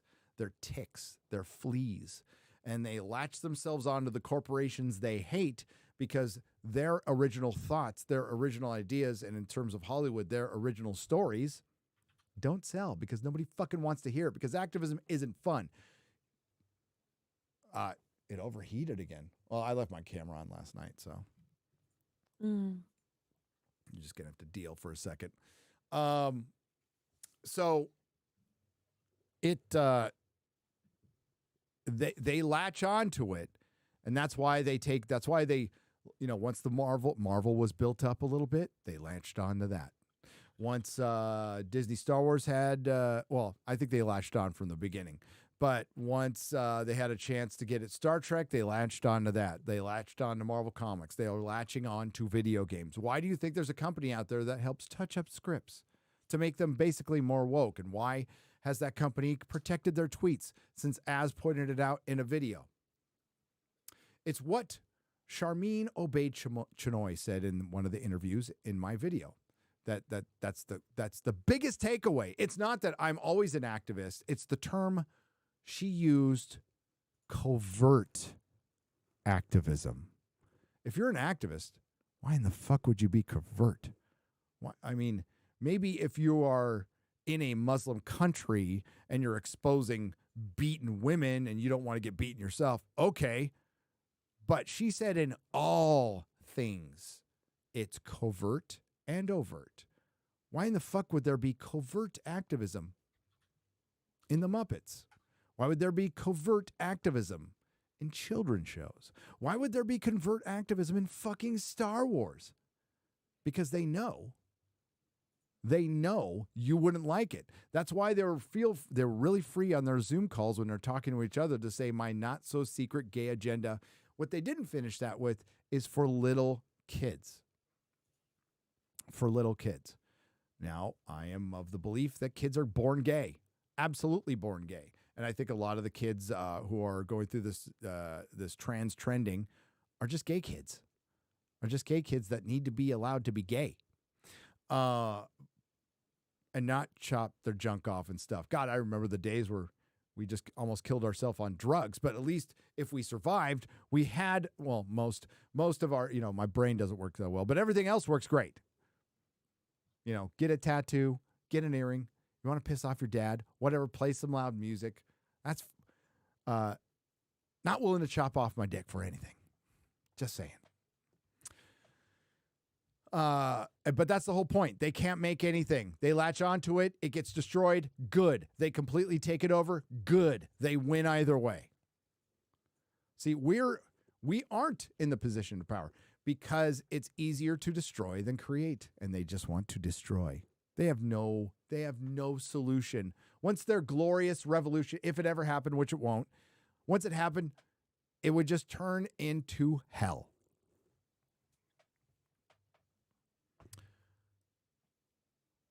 Fantastic, Mr. Knox, for 10 Australian dollars. Hail and good day, Gary. Wow, 10 years? I wish I engaged earlier. Congrats on sticking around for that long. Keep up the great work, and here's to another 10 keeping the fellowship alive. You guys keep the fellowship alive. You guys do that. That's you. Hot Grape Studios for $5. Happy anniversary, Gary and the Nerdrotics. It's been a great week for me as my first son was born. Congratulations. Congrats. Grapes and baby grapes are healthy and happy. Hail. WS for $50. Happy 10th. Your victories in the culture war are more than I'm accomplishing in the army. I am probably fated to be blown to pieces by a Russian drone. I hope the fuck not. We shouldn't be fighting Russia. While the diversity hires abandon me. Sorry for the downer tone. Stay entertaining, and I pray I get out. Well, WS, maybe things will turn around on election, and Ukraine has gotten awfully quiet. You notice that? Been awfully quiet surrounding the Ukraine because I believe they're looking for a way out. They're just looking for a way out. It's a quagmire. It's a quagmire. It's turned into a fucking quagmire, just like everybody said it would. No U.S. people better ever fucking die for some oil. And it's a fight we started, by the way. I'm not a fan of Putin, but we're the ones who went and disrupted the regime and the election in Ukraine and put in our puppet, something the CIA is well known for, and it generally destabilizes everything. Just ask Iran, just ask South America, just ask Vietnam. Disband the CIA, disband the FBI. Now. Especially since they're investigating us now. Enoch Maman, abuser of Streamlabs for $10. Strange that X-Ray Girl remembers the UK considering she was blackout drunk from the time she landed to her departure. This is true. Hopefully she didn't get brownout drunk. Number one needs to begin their day like... No one needs to begin their day like that. She did not get brownout drunk. She just got blackout drunk. Yeah, No, she there was- were pictures, so I reviewed them and made stories from them. There you go. Sparta Chris for $5. Big Daddy Newsom doesn't have strings, Gary. He's got a hole. He's got a hole that the devil rams his fist up. That okay. Better analogy. Thank you. Happy 10-year anniversary.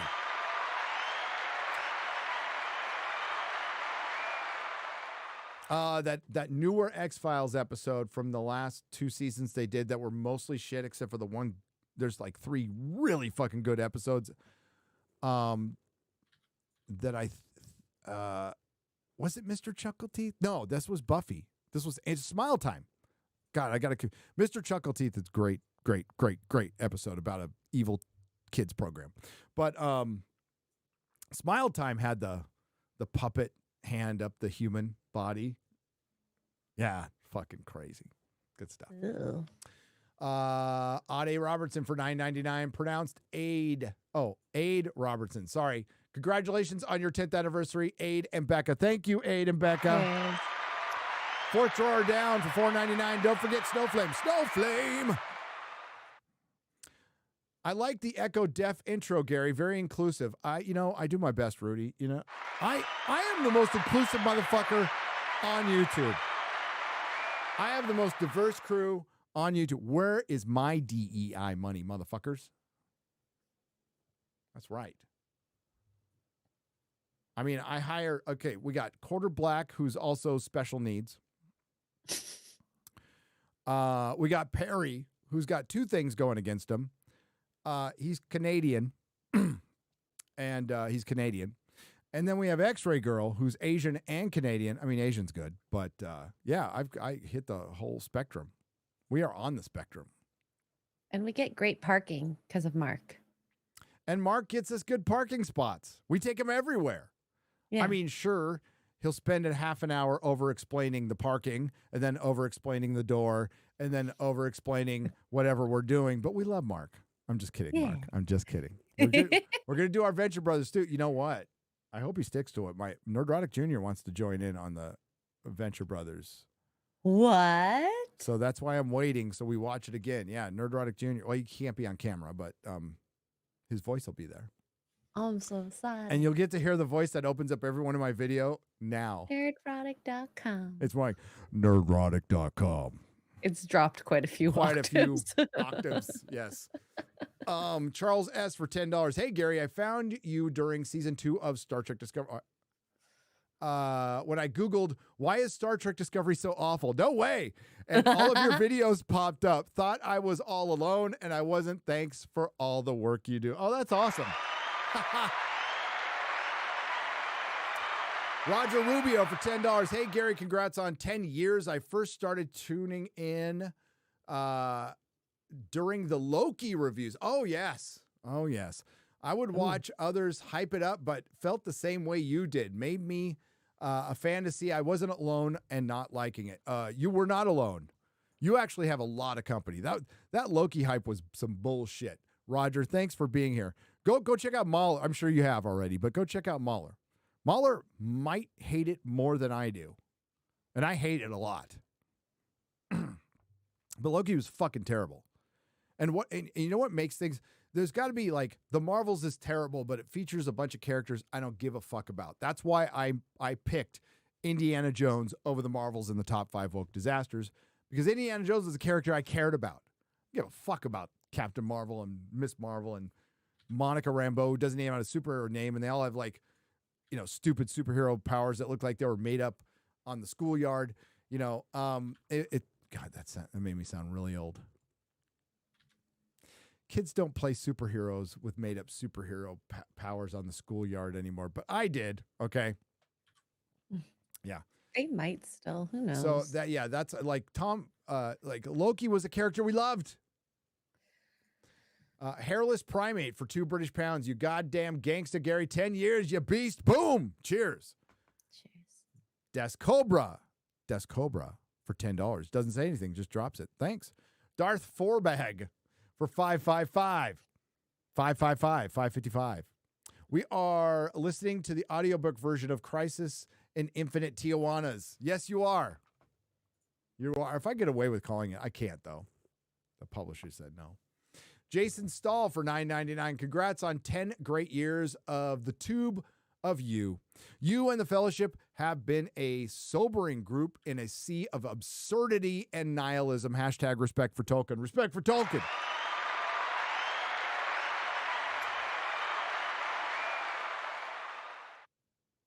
Tatiana Ferreira for €50.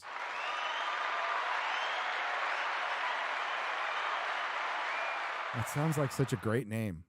Tatiana Ferreira. It sounds like a supermodel name. Hope you're not a dude. No, I'm just kidding. It doesn't matter. Thank you, Tatiana, for 50. Congratulations, Gary. When I first found your channel, I was crushed with the shit show of season 8 of Game of Thrones. Thanks to your channel, I'm managing to go through the stupid era with humor and hope for pop culture. The way I see it, you're doing great service to mankind. Cheers. Thank you.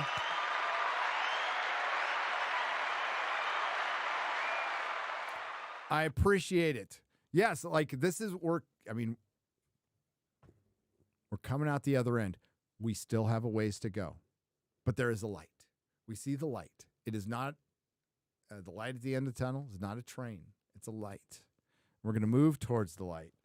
Got to get through this year. This year's going to be a little crazy.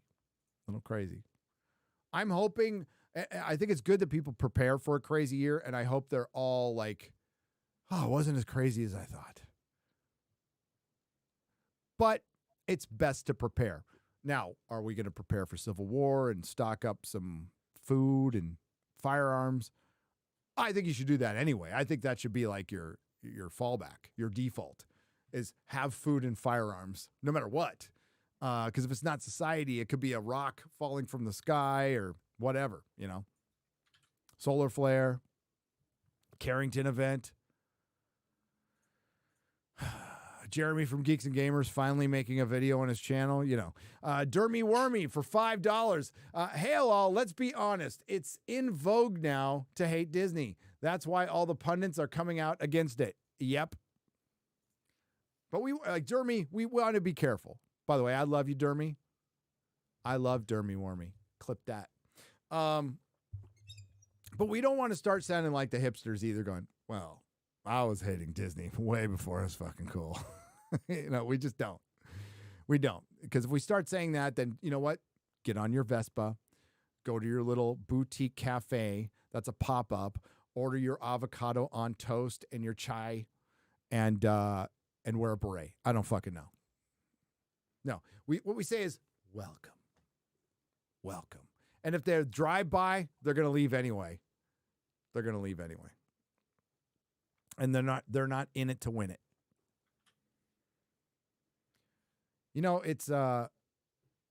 It's completely up to you. Like you guys got to decide who's authentic or not. Like I've been wrong about people in the past, just based on the video. I'm like, I don't know, I'm not a fan of that guy. And then I or gal, and I learn, and I'm like, no, okay, they're cool. All right, I was wrong. That's fine. We figure it out on our own. I mean, there are things I know about certain influencers that I would never say public. It's not my business to say. I would just know that that's not a person I'm gonna be around. Not gonna get in their way. Do your thing. Fucking go for it. Whatever. But knowing what I know, it's like, it's probably not a very trustworthy person. Good person to be around.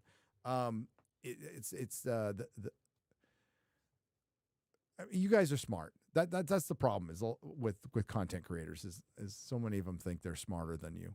No, we're dumber than you. Okay. Collectively, you guys are brilliant. You're funny, and you guys can figure out who's full of shit or not. It takes time. You know, a lot of people can put out a front and do a very good job at it. But eventually, the front drops. I mean, how many times have we seen it on YouTube? 1,000 times. There'll be 1,000 times more. So that's why it's just best to be authentic and real. And again, if you're getting into content creation, you know what? Compete against yourself and don't worry what other people are doing. You know, and you know what? Get inspired. Like I've said it a million times. Well, not a million. That's I'm over exaggerating. I love watching YouTube. I like my nightly Ryan Kinnell videos that he drops like around 10 o'clock at night. I watch every single one. I like Film Threat. I like Jeremy when he does make a video, or, you know, watching one of his 75 live streams. I watch that. I'm watching games I could give a fuck about, but I'll watch Sunday Fun Day as he takes all of my people away on Sunday. But it's fun to watch. I watch Culture Casino. I watch a ton of YouTube because you learn a lot by watching a ton of YouTube. If you're going to be on this platform, it's best to know the platform intimately. When I bought the comic store, I was a Marvel guy. I was a Batman fan and a Superman fan and a Teen Titans fan. But I didn't read any Silver Age DC at all before I got into the comic store. It wasn't that expensive, but it was too goofy to me. I didn't care. I was a Marvel snob, just purely Marvel. Would cross over into DC for the good stuff, but that's it. When I bought the comic store, I deep dived, got trades, everything, and I'm still catching it. I got through maybe a quarter of it, but I did as much as I could to be informed because, now I'm selling comic books. I got to know what the fuck I'm talking about. So to circle back to the drive-by pundits, it's good that they're talking about it. Now they need to keep talking about it. Not every second, but and not just keep talking about it. Stop denying it's happening. Stop, it's video games are stupid. It's like that argument is so fucking tired. I mean, if I hear it from a 70-year-old, okay. If I hear it from somebody who's younger than me, oh, you're on the wrong path, son. You're on the wrong path. Video games are important. They're very important. So you just hear from a bunch of working men and women today. It's like, you know what? Busted my ass. You know what's in the back of their head? Oh, I can go home and chill out and play a game for a couple hours. It sounds fun. Get you through the day. That's important. That's important. You know what's important to the other side that the right-wing pundits supposedly want to fight? The woke. You know what's important to them? Us not being comfortable. They don't ever want us comfortable. Activists don't ever. What did Anita Sarkeesian say? Everything's racist. Everything's sexist. Don't let them be comfortable, not even for a moment. But you know what? I want everybody to be comfortable at some point in their life. I do. Everybody. That's what I want. So yes, these little creature comforts that we talk about, these little leisure items, ultimately are important. Because for one, it's a sign of a modern society that's doing well. So while they're telling you capitalism sucks, all this shit sucks, this is the most prosperous nation that's ever lived. Ever lived. And it's 200 years old. Why? We got over some really gnarly shit, learned to live together. It ain't going to be perfect. It's never going to be perfect. It's never going to be perfect. Somebody's looking for some fucking utopia, then, I don't know, cut your head off, freeze it, wait 1,000 years, and it still won't be here. And ultimately, a lot of the activism stems from personal problems, personal insecurity. That's what most of the trans stuff is. 99% of the pronoun shit, demanding to change your language, is that person is really trying to come to terms with their decision. and they're not okay with it. So they're projecting it all on you and Twitter and pronouns because that person deep down knows the truth. So they want you to go into denial with them. And most of us just, I've said it multiple times, I will not participate in your fantasies. This is still hope. There is still hope. Dune 2 and Furiosa. Furiosa is going to suck. Millen, I think Furiosa is going to suck. I could be wrong. I like Anna Taylor-Joy. I do. I like her a lot. I would like to see Mad Max in my Mad Max movie. I would. Dune 2, think it's going to be really good. Are coming and maybe Deadpool surprises us. Maybe. Grats on 10 years. I hear you like metal. I love metal. Then please allow me to recommend you The Warning, a three Mexican sister power trio. Oh, shit, that's awesome. Not exactly metal, but hard rock mostly. Hell, I'll check it out. That sounds fun. I listen to metal exclusively in the gym. Why? Because, for me anyway, I work out harder on cardio and in lifting when I'm listening to metal. I just do. And the harder you work out, the better the exercise. If I'm listening to a podcast or slower music, I tend to move slower. So that's why I just listen to really angry, evil, fast as fuck, thrash, metal. I mean, it doesn't have to all be thrash, but I like some good old metal too.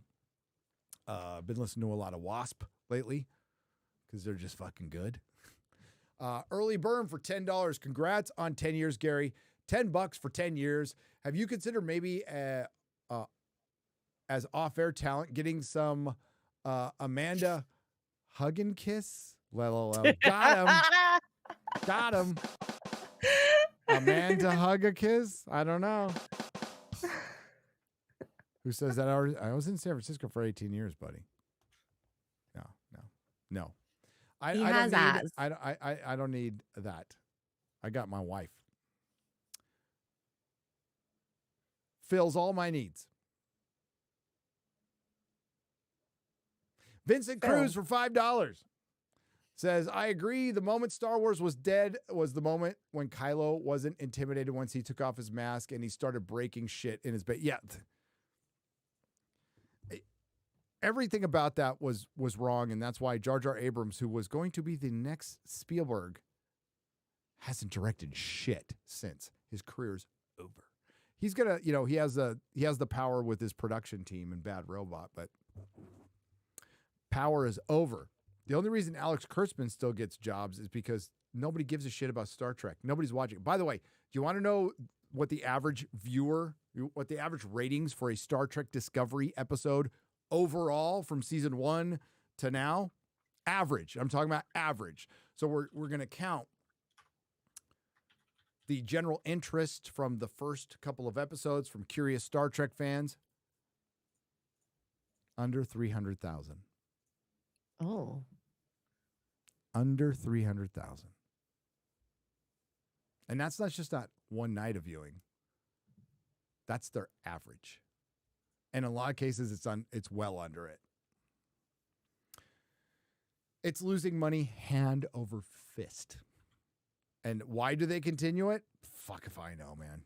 It's just a corporate shell game, Hollywood economics. Derek PJ for Beller for $4.99. Will you consider a meetup in the Kansas City area, the very middle of the flyover country? Great barbecue and an airport that doesn't suck. Maybe. I mean, I could drive there. Japanese Demon Lord for $10. Easy way to fix Star Wars. Introduce the mythical Darth Jar Jar and make him run around like Jason in Friday the 13th series, doing what Jason does to all the Disney Star Wars character, R-rated. I'd watch the shit out of that. All right, we're going to have to go. We have about 100 more to go. It's been a busy That is afternoon. crazy. You guys are awesome. I'm sorry I have to go. So I'll get these on Wednesday. We'll hit these on Wednesday. On Wednesday, we will. So with Chris Gore, probably after he bails out, then I'll hit the rest of these. So day after tomorrow on the Nooner, I'll hit the rest of these. Thank you so much. I hate going, but This is I was only supposed to go 2 hours, but you guys are awesome. One more. So I will hit the rest. We got late to the show for $50. That should be the title of the show, by the way. Thank you. Congrats. You are an inspiration to so many of us. Motivated me to get into the reaction game. Here's to 10 more years. 1 million. Beat Dan. Oh, I plan to. All right, fellers and ladies. Thanks for hanging on, and this will be re-uploaded on Nerdrotic Live. If not, then just hang on to the link. It's just going to be unlisted. And yeah, 10 years. Let's just do some more. Let's do some more. And I'm really lucky. I'm lucky I have good people like the working around here, like X-Ray Girl and Quarter Black and Perry and Lady Grey Master. I am a fortunate guy. Because they're self-motivated, they're into the channel, they're funny, they have good sense of humors, and they don't get no hang-ups. You don't have to walk on eggshells around them. It's nice. It's nice. You can be yourself. You could just be yourself. Be cool. And that's what I appreciate. And you can always be yourself around the lovely chat. Hail to the chat. Hail to the fellowship. You are the true heroes out there. And none of this happens without you. No Friday Night Tights, no Real BBC, none of this. So thank you. I am eternally grateful. You guys have given me the best gig in the world, and not sure to this day I deserve it, but doesn't matter. I'll do the best I can with it, and hopefully you get a few chuckles. And all my friends out there, all the content creating friends, thanks for putting up with me. I really appreciate it. And thanks to the Modrotics. Thank you to the Modrotics. So have a good night. I'll see you tomorrow on the Real BBC on Haz's channel. He did a little pre-stream of it with his chair earlier. And I look forward to roasting him about that for an entire show. So see you tomorrow on Haz's channel, 12 Central Time. Y'all have a good night. Bye.